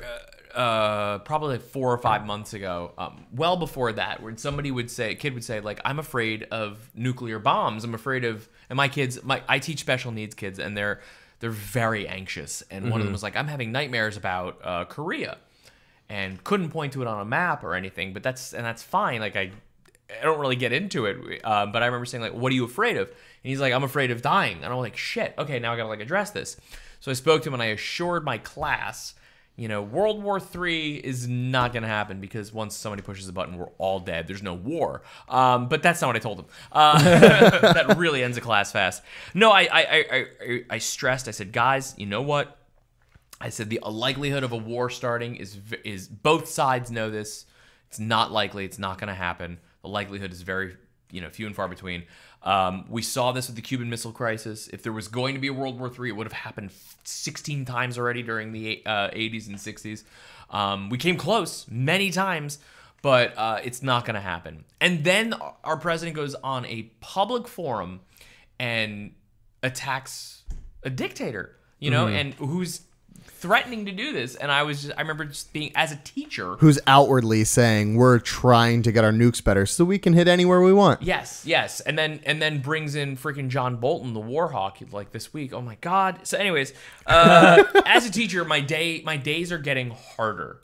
My job is getting harder and harder every day. And it used to be like, oh man, like it's getting harder every month. It's getting harder every year with talking about like ocean levels are rising. Now it's like literally every day I wake up and I'm just like, holy shit, what do I have to like feel today? What questions are coming my way? I can only imagine, like you know who I really have pity for, and this is gonna people are gonna make fun of me for this, is Huckabee Sanders, Sarah Huckabee Sanders. Oh yeah, she gets the brunt of. She lies through her teeth, but how can she not? Like that her job. It's like damage control. It's damage control. It is. I always felt bad for Sean Spicer too, because he had the same thing. Except I don't think it was as bad when Sean Spicer was doing stuff. I don't know. I think it was. Really? I think it was because we had the immigration ban. Oh, that's right. He was one that had to come on and be like, it's not a ban. I think there's just been so much stuff that's happened that we kind of forget. Oh my God, there's so much. There's so much. It's daily. It's weekly. It's insane. So what are your thoughts on him having that meeting, or at least planning that meeting with him? It's fascinating. Are you terrified? It's fascinating because the way it happened. Because no one else has met with him in recent history, right? Okay, because of how those meetings are supposed to be handled. Right. I don't know if you guys know much about this, but like for hundreds of years, when two world leaders go to sit down together, and that's the reason the North Korean consulate was here. They were meeting with us to discuss the terms, where it's going to be, when it's going to be. You have to decide what terminology to use. Like, what does denuclearization look like to you? Okay, well, that's not what it looks like to us. So you have to agree on like months and months and months of like pre-planning. So you don't. Trump literally turns the hallway and he goes, "Tell him I'm in," and then walks away. And they're like, "What just fucking happened?" It was like everyone in the room was like, "Sir, you can't do that." And Rex Tillerson's all the way across the world. He can't do damage control. He's in Africa, and then he's like, "I don't agree with that," and then he got fired. So that revolving door. What do I think about it? I think we're watching one dictator and one Kim Jong-un sit down and meet. No, joking aside, like it's a very tense thing. You always say, like, my kids actually ask this, what's the worst that can happen? I go, a lot can happen. Boom. And that, ignoring the possibility of nuclear war. Kim Jong-un could march his armies across the 58th parallel or 38th parallel. And into South Korea, restart the Korean War, because that's been an armistice since the 50s, since 53. It's been a ceasefire since 53. Could restart it, and then every country that was involved has to fight again. So it's the United Nations. China is now would now be against. I mean, it's probably not literally going to be this, but like if you want to look at it on paper, that's what it would be. Yeah. Russia would get dragged back into it. It would be nonsensical. It would be a full-on war, and Kim Jong-un would probably use some form of either nuclear or chemical weapon on his own people, if not on the South Koreans. Millions of lives would be lost before we even set foot onto their soil. That's the worst that could happen because of miscommunication or a disagreement. The best that could happen, holy shit, I'm praying for the best. I would love it if at the end of this they come to some sort of agreement. It would be amazing. Maybe that's what we need. Maybe we need somebody who is completely devoid of logic and reason. Like a crazy strong man to talk to a crazy strong man. Yeah, like you need like the guy that's not here's my analogy. You're working on something, you can't figure out the electrical wiring of something in your house. You're like, what? I've been working on this for hours. And somebody walks behind you and goes, "What about this?" Oh shit! Maybe it takes that. Maybe second set of eyes. Yeah, maybe he's the guy that hasn't been in politics that walks in and goes, "Have you tried this, Kim Jong-un?" Oh shit, we agree on something. Yeah. And then maybe it takes his crazy to outmatch the other one's crazy, and then everything's smooth. That's my prayer. Yeah, that's my the hope. I just keep seeing so many red flags coming from him that I'm really nervous having the two of them start talking.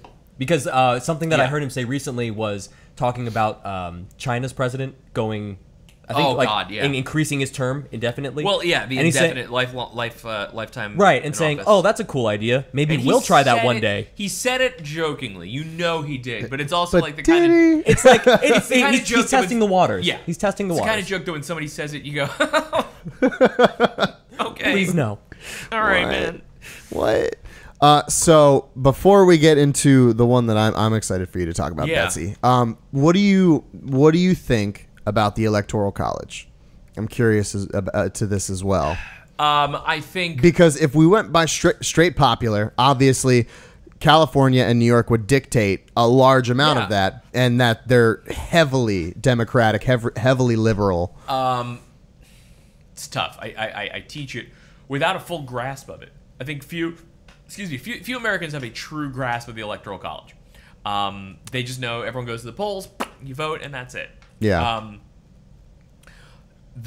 I think it's problematic. I think many of the when it was created, they realized it was problematic, but it was the best system for the times. But that's the beauty of our Constitution. That's the beauty of our system of government. Is it's flexible and it can change. I'd say replace it, but not before you have something really, really well developed. Something concrete. Something that's actually better. And that would take political scientists like a good 15, 20 years to sit down and work out before we could even implement it. So, I don't think it's going anywhere anytime soon. I hate to say that. I hate to be the naysayer, but what do I think of it? I think it's outdated. I think a lot of... but you could say that about a lot of our Constitution. You could say that a lot about forms of government. It's kind of tradition at this point. You know, you have that one district in Maine, that one town in Maine that, you know, always decides the election the way they vote. It's a complete superstition. Oh, yeah. It's like there's like 12 people who live in this town, and then when they vote, it's like that's who always wins. But, you know, so that's what kind of makes America great, are these traditions. And that's kind of how we do things. But there are so many better systems around the world for how voting works. Yeah, you're right. California and New York would basically dominate it. I mean, those... What are some of the better systems? Because one of the arguments I've heard for why the Electoral College has I really don't know, but yeah. Okay, because one of the benefits I've heard is you know, in a theory that let's say that a large portion of the population just got duped and was just dumb, didn't know what was really going on. Yeah. Then you have the Electoral College, who is supposed to be more informed. Right. They can then make the decision that is actually better, but the general population wouldn't know about. And that's the argument against that is always, well, then my vote doesn't count, right? Yeah. And that's people's biggest complaint about not voting. I would say to your girlfriend, it's the same thing. Voting is like jury duty. Just do it, grit your teeth, and go through it and do it, because it absolutely does count. I always like to say, like, with jury duty, you go and you do it because maybe you're the one voice that goes there and is like, holy shit, this guy didn't commit murder. You're the only one in that entire courtroom that thinks that. So then you're in. And you know it, and it's true. Like, you could be that person. Yeah. In an election, you could be the person that all of a sudden swings a district. It's possible. Is it likely? No, of course not. Yeah. Because you surround yourself with like people. But yeah, it's what does she want? I mean, it's just crazy to me. I learned, Josh, and like I said, we've had this conversation many times. I typically lean to the more liberal side of things, but the gerrymandering thing, I've learned so much from watching Last Week Tonight with regularity in the last year to year and a half. They do phenomenal. They do such phenomenal work in just a half an hour. And they break it down in such a way that it's easy to follow for anyone. And I consider myself to be someone who is of average or slightly above average intelligence. Yeah. But I feel like it's digestible for any individual to. They break it down very well. They break it down to the base blocks of simplicity, and they're like, okay, you do the rest. And it's amazing to me. I'm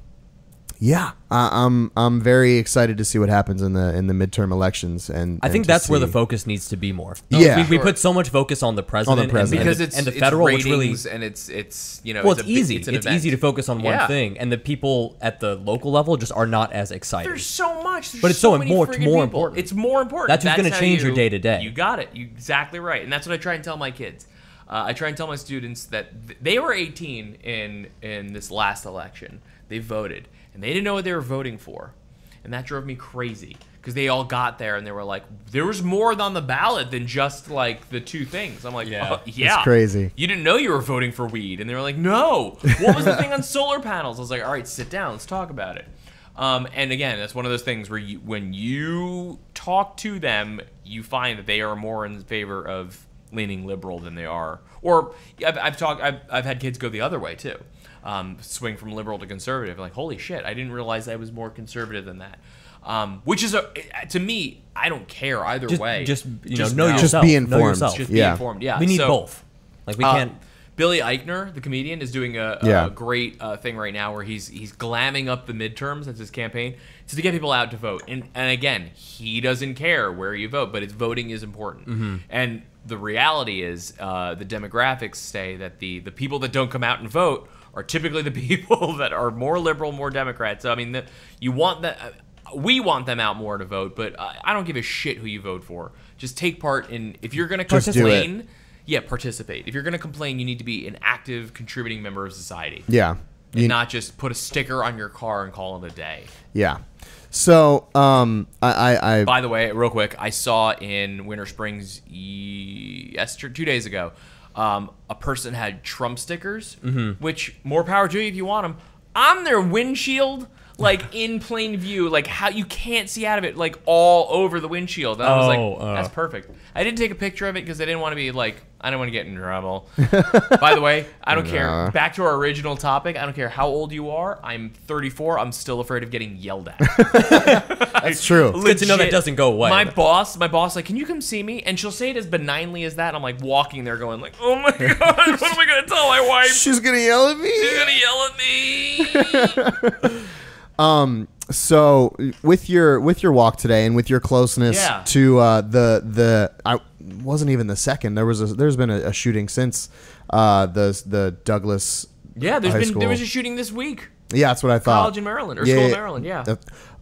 What is your ideal gun reform? Out of curiosity. Okay, so I argued with a gentleman today who was draped in the "Don't Tread on Me" flag, which I asked him what it was. He said he didn't know. More or less, he said he didn't know. He said, these colors don't run. I said, those aren't the colors of the flag. That flag is yellow. But anywho, he said the Second Amendment is protected by the Constitution. I said, yes, but the Constitution's flexible. It changes. He said, no, it doesn't. I said, there's literally an amendment that bans alcohol in there, and then another one 2 later that says, yeah, we were just kidding. We fucked up. That's we fucked up. It was an experiment. So let this be an experiment. Like, we wrote this in 1789. It was the first change it was second change to the Constitution. We introduced those 10 amendments to get basically people to sign it, to ratify it.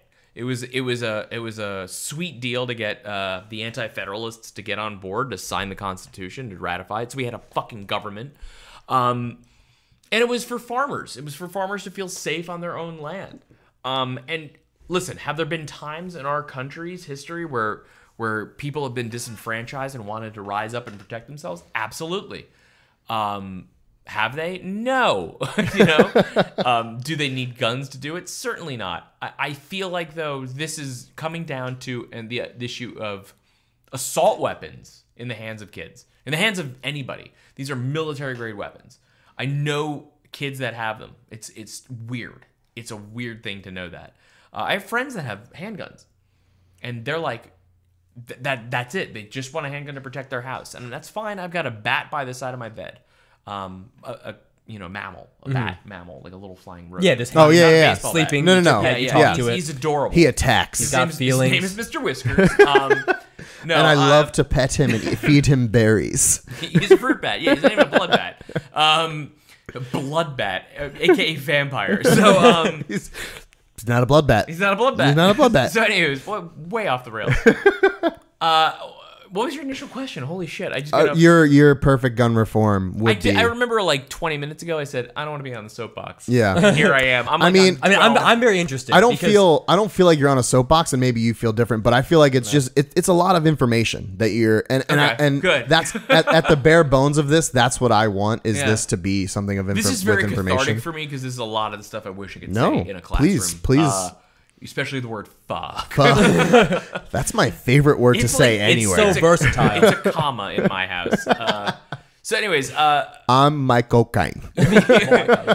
Fuck, babe. The original question being, what do I think about gun control? What's my ideal gun control? I certainly think there should be Here's the thing. Nobody's right now in Congress is willing to sit down and look at it and just reevaluate it. If you can get enough people in the room to sit down and go, okay, what the fuck do we actually need? Versus, and ignoring the NRA being in their pockets, ignoring all of that, or rather them being in the pockets of the NRA. If you can separate those two things, which is damn near impossible, there's really no need for like half of the laws that we have. There was a law that put restrictions on extended, background checks on mentally ill people. Trump reversed that, and for what? And then he said, I remember, then he said like a couple of days later, he's like, we need to be stricter about who gets guns in their hands, and it was like, yeah. Oh, he spent a lot of time just undoing anything Obama did. Yeah, Doesn't I think matter that's what it ultimately was. what he's trying to do is erase Obama from the history books. I think it's, yeah, really it is. I think though that like there's this culture that I just don't understand. I'm sympathetic to them, the gun culture. I am in a weird way. Like it's just something I don't get. And here's what I equate it to. Growing up, comics were not cool. Comic books were not cool, right? Right. It was my fucking thing. I read Wizard magazine. I read up on all the back issues of stuff. I collected the trades. I decked my room out and this stuff, and nobody understood me. And now comics are totally cool, and gun culture, a culture I will never understand, is the new comic culture. It's this subculture of people that are like modding their guns. They're modifying them. They're changing them up, and they collect it. You've got bobbleheads and pop figures around here. That's your thing, and that's people get it. Yeah. Right? There's no one. No, I've never had anybody be like, "Oh, you're weird for that." Right, exactly. They go, "Oh, that's your thing. Cool." Where I'm not sympathetic is these are literally things designed to kill. There's no other purpose for them. Unlike car people, which I totally get. I get it in the sense that like, okay, cool, that's your hobby. I don't get it in the sense that like it's a really expensive hobby for something that gets you from point A to point B. But more power to you. I have a student years and years ago. This kid's great. He had a Mustang. He poured more money in that Mustang I've ever seen in my life, and then he sold it. And he bought a Challenger, and he's souping up that Challenger. And I love that kid. I will just never be inside of his head. I'll never get him. And I've got kids that like guns, and I'll never be inside their head. I don't want to take their guns. I don't want to get rid of their guns. I don't want to tell them that their hobby's not cool, except for the fact that their hobby is designed to kill. I'm not saying people either. I'm just saying it's designed to kill. Right, it's a tool. Somebody built that to kill a fucking person. Okay? No doubt about it. If you think that was designed to kill a deer, I'm sorry. Deer, you can kill a deer with a bow and arrow. That's true. You can kill a deer with a knife. You can kill a person with a bow and arrow and a knife. That movie with Van Damme, Hard Target, bow and arrow. So I don't know. My ideal gun reform is just to get the convert. I think what these kids are doing, and I'm so fucking proud to be a teacher right now. These kids coming out of Parkland, my hometown, Coral Springs, it's a big suburb. I'm so proud of these kids right now because they're getting the conversation started. These are like the kids during the late 60s, early 70s who were protesting Vietnam and Cambodia and Kent State. You know, these are the same kids. They got shit done. And these kids are going to do that because for the sheer fact that they're angry. They've been told, Psych 101, they've been told, nah, it's not going to work. You're not going to do it. Bullshit. I'll show you I can do it. Well, they were on the cover of Time magazine, I think I think so, yeah. Which that's a step. That's definitely there's eyes on what's happening right now. They've been on CNN. They've been on Fox News. Fox News was cool enough to have them on and tried to spin the story. And David Hogg, one of the kids, was like, "No, don't make this about mental illness. Mental illness didn't kill my 17 friends. A fucking gun did." Well, there's kind of a point there. Someone who's mentally stable is not going to shoot up 17 people for no reason. No, but you can also argue temporary insanity. You can also argue something that one of the people, the kid that shot up in Maryland, they said was lovesick. That's not insanity. Oh, that was the recent one, right? Yeah, that's a normal person, but it's not a normal person who would take that and then go try to kill that person. I don't know, man. I mean, I've never been in a position where I've been hurt and wanted to kill that person. I certainly agree with you there. I don't think I could ever, and most people, I would say most people, 99% of people could never come to the point of killing another person. We may talk a big game, right? But actually pulling that trigger is a huge step. Pulling the trigger, yeah, yeah, I don't think I've ever been to that point. But so there is an argument to be made about mental illness. Okay, that's fine. But what actually killed the fucking people? If that mentally ill person didn't have access to that gun, Right. we wouldn't be talking about it. Yeah, no, and I agree with that. I think, But I always have a issue when the mental issue or the mental illness gets brushed off, because it is that is 1,000%. I think that is the root issue. The gun stuff is a symptom. Oh, but it's something. But we can still address the symptom. I think it's flipped. I think mental illness is a separate issue. I think it's an equally important issue. But I think guns is not a symptom of that. I think guns is a completely real problem. If a 18-year-old kid was able to go buy a goddamn military grade assault weapon, it's not a symptom of mental illness. If he wanted to build a bomb, he would have built a bomb. But that's harder to get the parts for and build, and when you can just walk into a store and buy that thing. you can walk into Walmart. The access to rifles is a little. I heard today. It's crazy. I heard today one of the guys from Pulse was at the march, and he said that right after Pulse, he went into a store to buy a gun just to see if he could do it. $700, the guy would have sold it to him right then and there. The same kind of gun, an AR-15.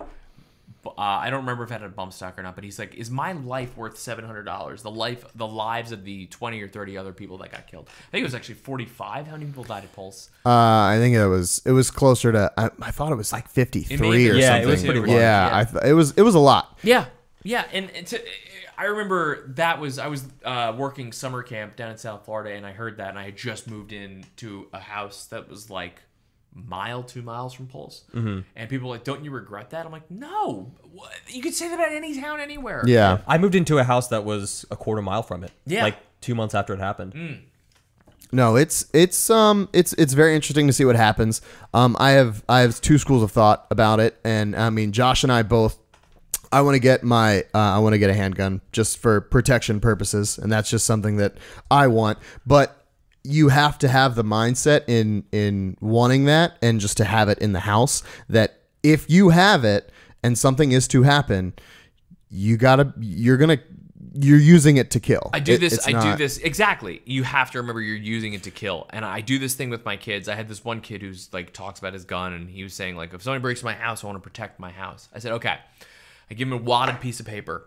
I say, can you hit that garbage can from here? He goes, absolutely. And he throws it across the room. Swish. I said, okay, drop and give me 15. He's like, what? I'm like, I start screaming, 15 fucking push-ups. Well, I didn't say fucking. God, I wish I could. So I say 15 push-ups, and he goes, and he does them, right? And I go, go, go, go, go. And I yell at him, and I get back up, and I go, hit that basket again. And he throws it. It goes completely across the room. Oh, yeah. Right. Adrenaline. I said, your adrenaline's spiking right now. Sit down. And he was like, what does that mean? I'm like, sit down. You can't shoot somebody who walks in your house. You're not going to hit him. You're going to hit your dog. You're going to hit your parents. You're going to hit everything A wall. but that guy. Yeah. Right? I'm like, you're dead. And But what's the alternative? Like, you're just saying that he shouldn't do that because he will have a heightened state of anxiety. That's not really it's not a retort. No, and I'm not preaching the alternative. I'm trying to tell kids that I'm trying to tell people that they're not as tough as they think they are. They're not as, oh yeah, for sure. Like you can take, for sure. You can take as many classes as you want, but like it takes being in the moment. Yeah. No, it's like you don't learn prepares to you drive for that. NASCAR by going 50 miles an hour. Exactly. And nothing prepares you. Here's another example. I always tell. I had a kid come in with after an accident. He drove to school and he got into a fender bender, and I sat him down. I go, "Are you okay?" And he's like, "I think so." And I'm like, "Talk to me. Are you all right?" Nothing prepares you for your first fender bender. There's nothing in driving school about that. Mm-hmm. You know what they don't teach you at a gun class? When somebody what to do if somebody breaks into your home. They're like, hit that thing over there. Good, you got the license. Yeah. You know? I had getting it out of the gun safe in your holster or wherever you keep it while you're waking up in the middle of the night. Panicked, frenzied. Yeah. Trying to protect you're just gonna shoot like, Hands are sweaty. You're like, I don't. No, I mean, just as like a personal anecdote, I had an experience about 2 weeks ago where I thought that someone might be in the house, and I was walking around the complex thinking like, oh no, I'm fine. The second I walked in the door, it was just anxiety. Oh yeah. I walked up here, I grabbed some candle over there. That's the only weapon I could have had. I checked every single room in the house. I started looking under the sink and everything. I did not expect to feel that anxious about it. It's crazy. But once you're in that moment, it's different. It's impossible to train different. for. When I was living in LA, our friend came to stay with us, and the one friend I was living with was, I think at the time, 7 months pregnant. Wow. And so our friend came to stay with us, and she does not live with an alarm where she is. So she left the house early in the morning. She was on East Coast time, and she went for a jog, and she set the alarm off, and it's blaring. So I run into my friend's room. I go, where's Mo? And she goes, oh, she's out running. And I go, oh, or she's right here. She thought she was right there. Yeah. Still in the bed. So we thought somebody was in the house. Oh, Lord. I'm going to set the stage for you. I saw the Expendables the night before. So I've got that in my head. Yeah. I walk into the kitchen. I grab the biggest... First I go, who's down there? Because we have like a loft that looks over the main of the house. I grab the biggest knife I can find in the kitchen, and I hold it Marine style, like I'm fucking tough. I'm 225, all fat. I'm walking around this house like... kicking in doors. There's nobody there because nobody broke in. It was our friend leaving to go for a jog. And then I walk out and I'm looking around. I see her sitting on the stoop tying her shoes. And she's like, what's up? And I'm sweating. I'm in underwear holding a knife. Like Marine this. style. Like fucking Michael Biehn in The Abyss when he's trying to fight that one dude. So I'm like, yeah, nothing. And then we come back inside and we have a good laugh about it. And then later, my friend asks me, what were you planning on doing? And I was like, I have no idea. In the moment, you have no idea what you're just like, I gotta do these things. You gotta do something. This is how a man does stuff. I gotta protect the home. It's like, what's your dog? What's my dog gonna do? And she's barking at people. She doesn't know. It's just protecting the home. Yeah. So I have a friend that's like super liberal, moved to Portland, Oregon, owns a gun. He's got 2 kids. And he keeps it in a gun safe. And he's like, I don't want that thing out. He's like, it's like kind of like drunk texting, where you want to like, you want to make sure you know what you're saying, so you set that Google algorithm to trick you into doing math, so you can, oh, you're sober enough, you can text that person. Yeah. You want to know that I'm calm enough to push the buttons, I can pull this thing out. I think that a lot of people, I totally respect people's wanting to own a gun in their home.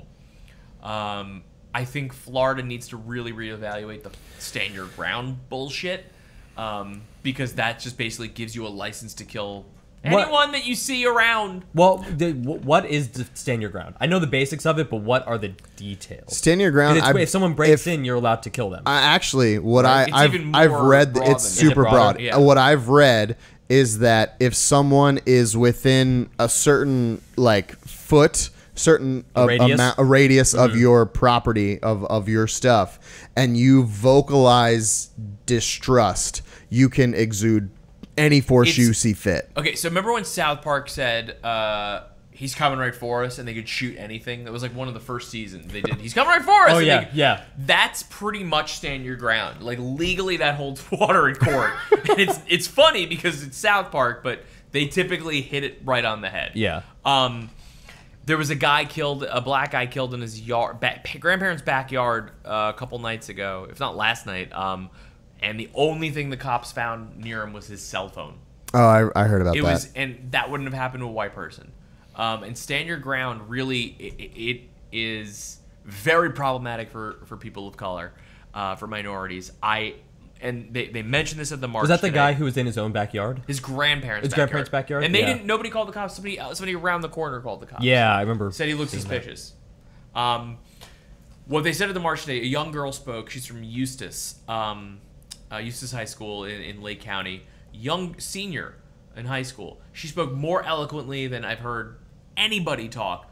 And she was a person of color. I say that because I was literally too far back to see her, and it sounds terrible. It's such a white thing to say. She was a person of color. No, but she was a beautifully spoken young girl. I would have said this about anybody. And she said how this is, what this whole thing is bringing up is kind of glossing over. This would never be addressed in a black community. This happened in the Parkland shooting happened in an affluent white community that I happen to be from. You wouldn't be talking about this if this happened in Watts in California, in LA.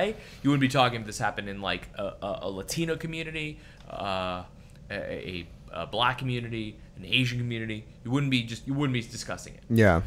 And non-issue. She didn't say it. The tone of her speech was this, and I applaud her for this, but that's bullshit. It really is.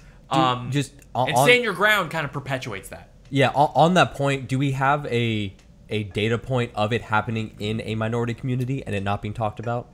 This is genuine. Are you talking like a school shooting? Yeah. Is there a similar event that it happened in a minority community and it wasn't talked about? Because otherwise, it's kind of just saying this idea. It's hearsay at that point. Yeah. No, I know there's school shoot. I mean, okay, so you've heard of when Stoneman Douglas happened. Yeah. Okay. There were 18 that year. Did you hear about the other 17 shootings?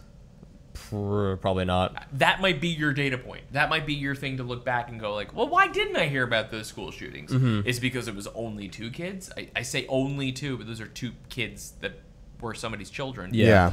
Or was it in a school that wasn't as, I don't want to say, it was white. Wealthy. It was Yeah. white, affluent, and that's not even the richest part of town.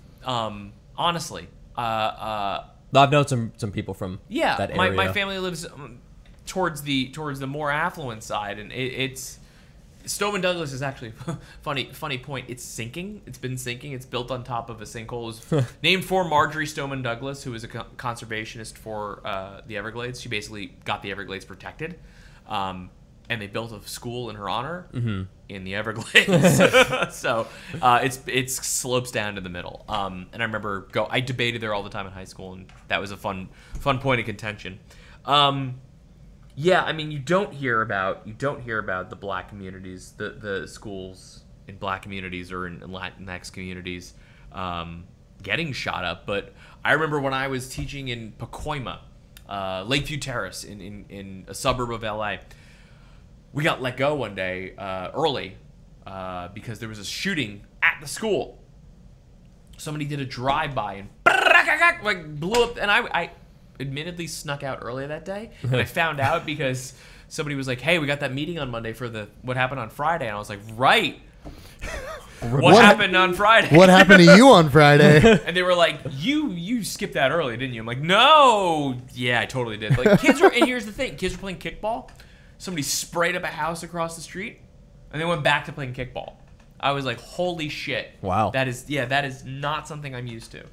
But these kids are, and that's the problem. This is systemic of a much larger problem of violence in kind of lower socioeconomic neighborhoods.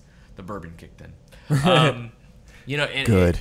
This got in a good way off the rails. No, I like it. I would just let it go Again, wherever it goes. yeah. There's I no mean, point in trying to dictate you it. asked me before we started this what my goal of this was, and my Right. goal is always information. I feel like I'm talking too far. From Whether that, it's, too. I mean, you do what you want. I have your gain up quite a bit, so you good. Yeah. I want information, and whether you lean liberal, conservative, you're somewhere in between. It doesn't matter to me. I want information and positive information. I'll tell you this. I tell this to my students. There are volumes of books filled with the things I don't know, but because they ask me, I go, guys, I don't have the answer to that. Let's look it up. And so you've asked me some amazing questions that I don't have the answers to, but I'll tell you what I do know. Yeah. It's the best I can do. The other best I can do is find out more. If I don't have the answer, I sure as shit better have the answer when you come to me next and say like, hey, did you think about that? Oh yeah, I did. I looked it up. But to leave here and go, I don't know, and then I can't do that. Yeah, That's just the first step into learning more. And like the other day, I made a cake for my wife and I for our 1-year anniversary, and she wanted the cake her mom makes, and I didn't know how to do it, and she wouldn't accept. I don't know how to do it, so I figured it out. I got the recipe, I did it, and like that's the thing. If somebody asks you a brain buster of a political question, like, hey, what's your thought on these tariffs? And you go, I don't know anything about these tariffs. Then don't just say that and let that be the end of it. Look it up. Yeah. Find out what it is. Yeah, we have the internet. Yeah, holy shit. It's amazing. You have a supercomputer in your pocket, and most people know. use it for dick pics and Facebook. And cats. I'm glad And I'm not cats. the only one. So to wrap this up, one more topic because again I Sure. love the information. I love your understanding, and again I think you're doing it in a way a very similar to a Last Week Tonight, where it is in a simplistic way that you know people can understand, and I think that's just the inner teacher The biggest in you. compliment you can give me is to compare me to Last Week Tonight. That shit is my jam. I love it. I love it, and I don't always agree with it, but I love it because they break it down in a way that people can digest, and you can kind of just take it on your own. I've never not agreed with it. I find that interesting. I mean, it's just they are a more I bought the left. Money book. I did too. I also I want to buy the Money book. I just didn't do it. Oh yeah, It just readily. dropped by $6, so it's only like 12 or 13 now. yeah. I'm gonna buy it now. That's how you do it. So talk to us as a teacher. Yeah. Talk to us about Betsy. Oh my God. Partial owner of the Orlando Solar Bears, which is why I for real? I don't go see Solar Bears games Is because that of her. right? I was She unaware of that. her family owns like part of the Amway or something. Does her family And own it, or does she own it? It's her. She is a part owner of the Amway. Okay. So Right. anything that happens in the Amway, she gets a piece of. Weird. I didn't Yeah. know that. I'm going to see Pod Save America in 2 weeks when they come to the Bob Carr. I didn't know that. Yeah. They're probably going to make note of that.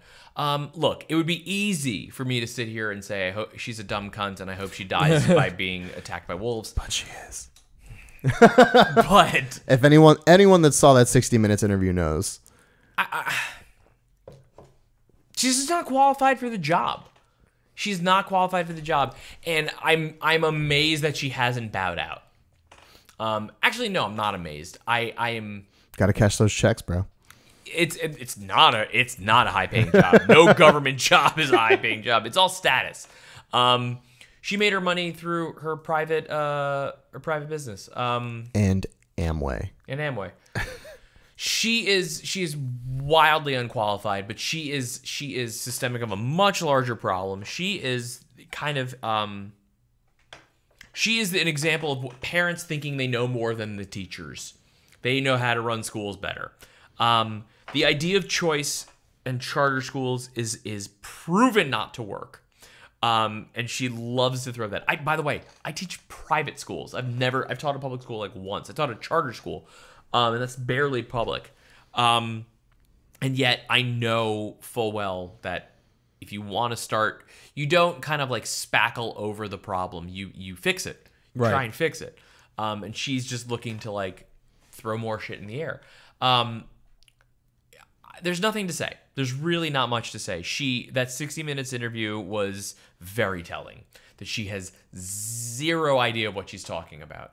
That she's just blissfully unaware and bobs her head and smiles and says the rhetoric. The White House wasn't happy with how she handled that interview. She's got a good smile, though. I'm sure she's got a crazy-eyed smile. She does She have does. crazy eyes. Yeah.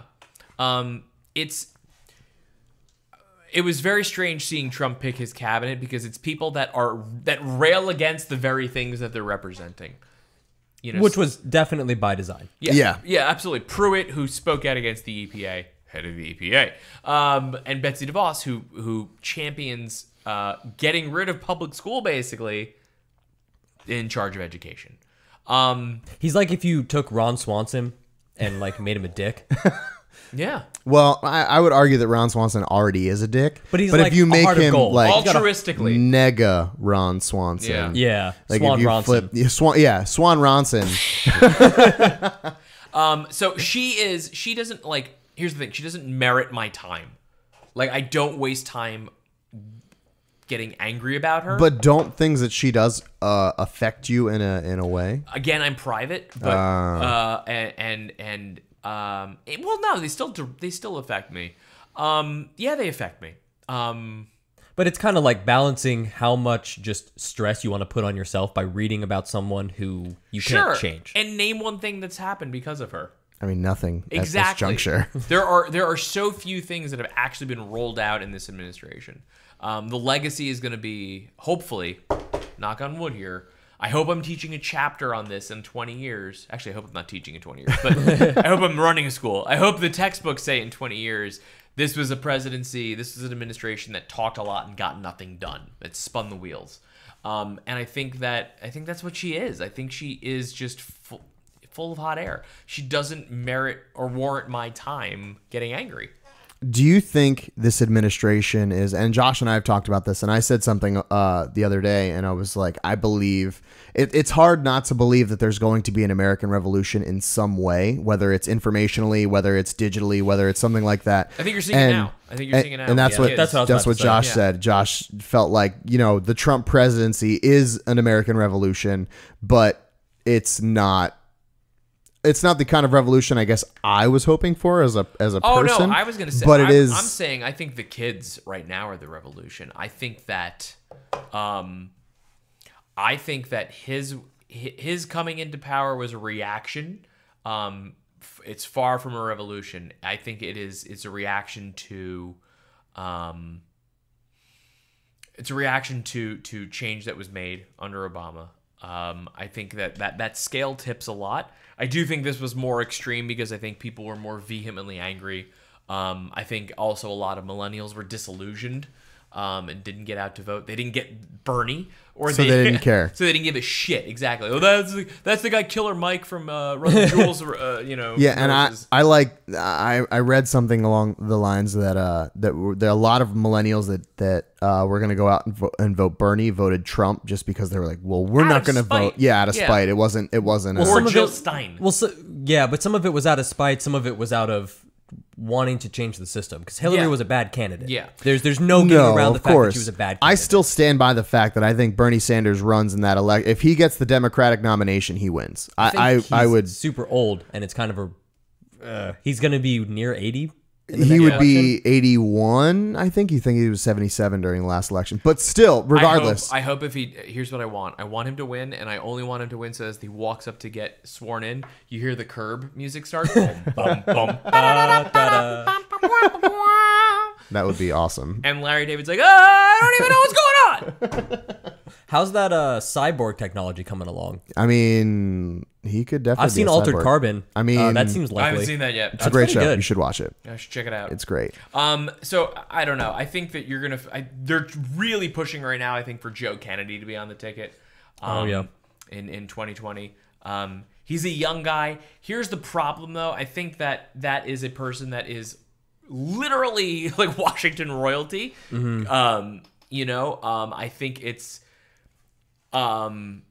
If he distances himself from that as much as possible and just tries to be the person he is, because he's a good guy and he has some solid views that, and I'll regret saying this in 5 years. I never liked that guy. He's the worst. No, from what I've seen from Joe Kennedy, I like him. He's young, he's spirited. He's a lot like, JFK was. Kind of shake things up. I think that's what people wanted with Trump. Shake things up. We're tired of the same system. Much like what you were saying. Millennials were like, I just want something different. I don't know. I think the revolution, though, is in response to that. It's very punk. It's very cool. It's very reactionary. It's out of anger and out of necessity that these kids are speaking out. You saw it with Nixon in Vietnam and Ford, too. That burp is going to be disgusting. It's got baloney behind it. Nice. And then I think this is going to be the revolution. I really do. When I think of the 70s and the late 60s, early 70s, I think of like Gil Scott-Heron, "The Revolution Will Not Be Televised." Great song. Mm-hmm. Just this people were pissed at what their government was doing. And I think people weren't pissed at Obama as much as they are pissed at Trump. I think a lot of people have buyer's remorse that voted for him. Oh, yeah. Yeah, there's a whole subreddit called Trumpgret, which is just people. You know what's funny? Speaking back to our original topic, Circle is Unbroken. Yeah. I don't get Reddit. Oh, no? That's how I knew I was old. When people, my friends who are my age talk to me about Reddit, and I'm like, I don't know what that is. Like, I know it's a thing. I've never been on it. I see, like, all the dots and the lines and the page breaks in HTML, and I'm like, what is that? Is that people talking? Dude, how do you converse on that? I'm like, holy shit, I'm old. And Snapchat was the other thing. When Snapchat came out, I was like, oh my god, it's an app I don't have and I don't understand. And I don't know how to use it. And I was like, and then when somebody says it disappears, I remember thinking, oh no, it doesn't. Bullshit. There's no way that's possible. It goes somewhere. Yep. That's just going to be blackmail in Yeah. like 20 years when kids are becoming politicians. Oh my God, yes, I can't wait. And here's speaking to digital citizenship. I hope the kids, the Emma Gonzalez's and the David Hoggs and these other kids from Parkland that are speaking out, I hope they've got good personal branding, at least from this point on, because they're 17, 18, some 16. They make stupid mistakes, and I would never hold that against a conservative or a liberal kid. I would never hold that against them because kids make stupid fucking No, choices. Your brain's everybody not was a developed kid. until 25. Pretty much. Everybody was a kid at some point in time. You did something stupid. In a decade, in 15 years, when these kids are running for office, and they will, I wouldn't hold that against them. I think it's just going to be accepted. Yeah. Because our whole life is now documented. Yeah, I left- This is a perfect example of that. I left vowels out in like damn near every Facebook message or status I ever wrote when I was 19 years old. Yeah. Don't hold that. I know what vowels are. Don't hold that against me.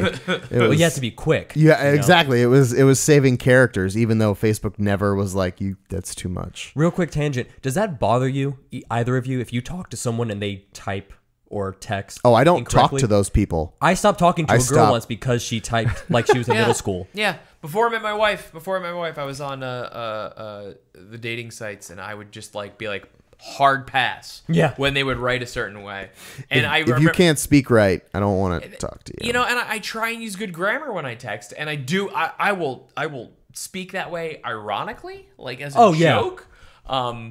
And then it makes it harder. Like I always tell my students, I'm like, to uncapitalize a letter in Microsoft Word makes it harder. It breaks your brain a little bit. Yeah. Too. Or to like when it says it's underlined in red, that means you like didn't I go, hate that. It corrected it and you went back and fixed the correction in your mind.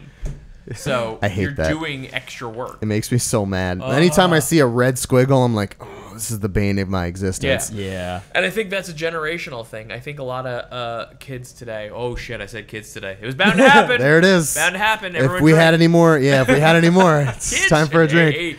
No, and I always say to the students, I'm like, here comes a kids today moment, and they're like, oh god. And they laugh. My students will always laugh because they recognize that whatever it is that I'm talking about, I'm right. They usually do. They're like, yeah, that is stupid. The fidget spinners, those are dumb. No, those are dank. I grew up. There was a bit on Letterman growing up in the '90s where he found this guy in San Francisco, Manny the hippie, in Haight-Ashbury. He went to Haight-Ashbury. There was a hippie named Manny, and Manny taught him how to speak hippie. And one of the words was dank, and things that were cool were dank, and things that were not were swag. And so, Oh my God. Yes. So years ago, I'm using that now. years ago when kids That's real were like, swag. oh, that's a Swag. dank meme, I was like, oh, so the other ones are swag? And the kids were like, the fuck are you saying? I actually had a kid once in class get really like flustered and say, what the fuck are you talking about? And I was like, I'll allow it. Because Fair. I had to. Fair. I'm old. You guys too will notice. I'm sure you noticed today with the girls at trivia. Yeah. There will be these moments where you go to buy something, or I was at Ace Hardware the other day, and the girl behind the counter, I said, are you married? She said, no, I'm 22. And I laughed, and I said, this is going to be the point where I tell you not to get married, but you got your whole life ahead of you. Get married. She's like, why would you tell me that? I'm like, oh, because this is my third trip to Ace, and we're picking outlets, and it's crazy. She's like, oh, one of those. Yeah, no, I'm going to get married. I'm like, cool. Get married. Do it. Do it. It's great. No, it is great. It is honestly the best choice I've ever made. But, you know, everyone always says, like, oh, you're going to have those moments. Don't get married. I've yet to have one of those moments. It just shows it there. I fear that day happens because that's when I'm like, oh, shit, now I'm old.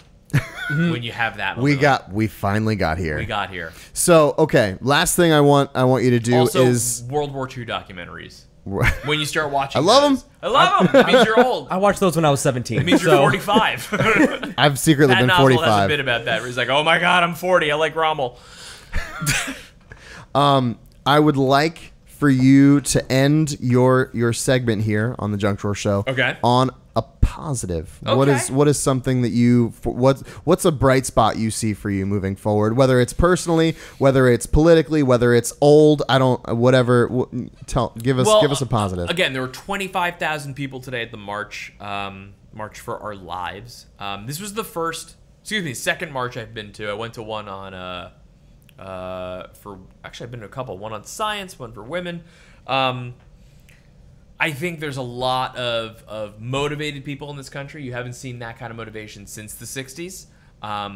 People have not been out in droves like this since then. You see smatterings of people for their causes here and there in the 90s and the 80s and in the aughts, early 2000s. God, you're old. The MySpace time. No, remember like the 98 MySpace time. percenters, the during the housing crisis, the economic crisis, 2008. Those guys that camped out, the other 98%, that's what they called themselves. 99, wasn't it? 99, 98? Yeah, there's the 1%ers. Yeah, One- yeah, 99. Why did I come up with 98? He misremembered. He was that getting 90s old. band, 98 Degrees. 98 Yeah, degrees. that's Yeah, what it yeah. was. Nick Lachey was Nick there. You remember? Lachey. Jeez. So the glimmer of hope is that kids are pissed off. Kids are making moves. And that's as a teacher, that's super enlightening. That's super motivating because I'm on Twitter. I'm on social media pushing whatever articles I see. But kids are out questioning things. They're saying, "No, we can do this." That's fantastic. That's truly what democracy is all about. Other glimmers of hope. People are rescuing dogs. I like that. I like dogs. I like dogs. Whenever I'm down, whenever shit is hitting the fan, whenever Trump is threatening to not Kill us all. we'll move forward with DACA or is threatening to deport people or whatever, I'm like, can somebody send me a video of a rescued pit bull? And that brightens my day. I think that social media, as dark as it is right now, serves an amazing purpose to keep people connected, to keep people informed. But really, we joke that dog videos and animal videos are like the side effect of it. Like, it's good for dog videos. It really is. Like, those There's are awesome. so many. And I think the fact that there's so many, this is gonna sound so stupid. This is the ramblings of somebody that's either drunk or high. No, man, think about it. When anyone ever starts with "no, man, think about it," they're high as shit. But if you really think about it, No, man, think about it. no, man, think about it. The fact that there are like so many viral videos of people being like, "I rescued this dog," that's awesome. Sure, people want to get their 2 minutes of fame to rescue this dog, but they're fucking rescuing a dog. Like I'm. It's earned fame. Yes, Yeah, they deserve it. I feel that animals have always been my biggest cause, and as shitty as that is, as we just lost the last male rhino, white. Oh yeah, I saw rhino, that. Yeah, just this week. They're gonna be extinct. Wow. I'm that's enraging to me. But and like I don't want to raise kids in a world where there's no polar bears or tigers, and that's a real possibility. Anyways, I get more and more inspired when I see the lengths people to go. Facebook and Twitter has kind of brought people together for their love of animals, and people are kind of like, I realized I said that like super gay, like love of animals. Not that Who doesn't love animals? Not that like I'd go gay for animals. I love animals. That's Not not a certainly- bestiality. Oh, Yeah, sorry. wow. Never That's a mind. different thing. Never I mind. love. That's I for love, a different. No, I love. podcast. And even like I have gay friends that would just be like, dude, that's gay. But no, I love animals. To the point where I was driving yesterday and I Snapchatted my friend and I said, why is it when I see a dog like on the street while I'm driving my car with the windows up, I will start to talk to that dog from afar in a way that's kind of sexually harassing, where I'm like, hey, look at you. Oh my, you want to be pet. Aren't you a You're- good boy? And then I'll say- you're but then I'll- catcalling the dog. Then I'll say things like, you got a cute butt. I bet you want that butt squoze. Oh, look at your butt. And I catch myself doing it, and then I go, yeah, but I don't care. Because that dog definitely wants its butt squozen. And then you do it. You are a good boy, aren't you? And I've noticed at trivia, when I go to when I go to some places where they allow dogs, I will talk to the dog and not the team. Oh, absolutely. Yeah, I do that for all. sure. I did that today. And I say literally goodbye today. to the dog when I'm leaving, and not to the people. And they're like, "Did he just not say goodbye?" Oh, whatever. Okay, that's fine. There was I want a German Shepherd like more than anything in the world. I was love in German St. Shepherds. Augustine. There was a march on down the main square of 100 or so German Shepherds. It was like a club, a meetup. Yes, And at I first it want was that. like, hey, there's one. And then they were like, hey, there's 5 more. And I was like, that's interesting. And then there was just a parade of German Shepherds. Yes, please. It was so cool. I want a German Shepherd more than anything in life. Yeah. And where I did trivia today, there was a black, and then like the paws were all brown. Yeah. And I was just like, and I went over to the people and I was like, oh, hey, I'm going to pet your dog. And they were like, yeah, okay. And did not talk to them. I was like, you're so cute. When I ask, like, hey, what's your name? And the people respond, I go, I asked the dog. No, it was the dog. Thank you. I'm talking to him and only him. Yeah. Thank you. Yeah. I've had people, I've been out to drink in bars and stuff and brought my dog, and people have been like, hey, can I pet your dog? And I'll say, sure. But then they get like way too friendly, and I find myself getting very protective. This is my dog? On 2 occasions, I've had people try and make out with my dog, and I'm like, you need to get the hell. And then she's in my wife's lap, and I'm like, you're too close to both the 2 things I love the most in this world. Get away from both of them. Get out of here. Oh, good times. Dank. Well, thank you. Dank. Dank. Not swag. Not swag. This was dank. So thank you, sir, for coming on. My pleasure. Thank you guys for having me. We're gonna have you sign the table Yeah. and post all that good stuff on the social media. Yeah. So thank you guys for checking everything out. Like, subscribe, share. We should finally be on iTunes and Google Play. And We've been all the talking other about places. it for like weeks. Yeah, but now I'm actually going to do it because I have the videos When up. does Spotify happen? Or Eventually. Is that too rich? I mean, blood. no, I think it's $100 a year, something like that. Definitely, Really? yeah, definitely. Oh, do you have to pay to? Yeah, to be on Spotify, you do. Ball hair. Well, you guys gotta get a couple more followers for Yeah, that well, to happen. more than 15. Yeah. We're at 15 right now. So definitely subscribe to us. I think I'm 12. Yeah. Were you number 12? I don't know. You're he number does- 12 in my he's heart. There you go. probably not even subscribed. But anyway, follow us, like us, give us a hug, shout out to us. Thanks, you guys. Yeah. And yeah, thanks a lot. So we'll see you guys next time with someone that's less informed than Sam. Yeah. That was awesome. All right.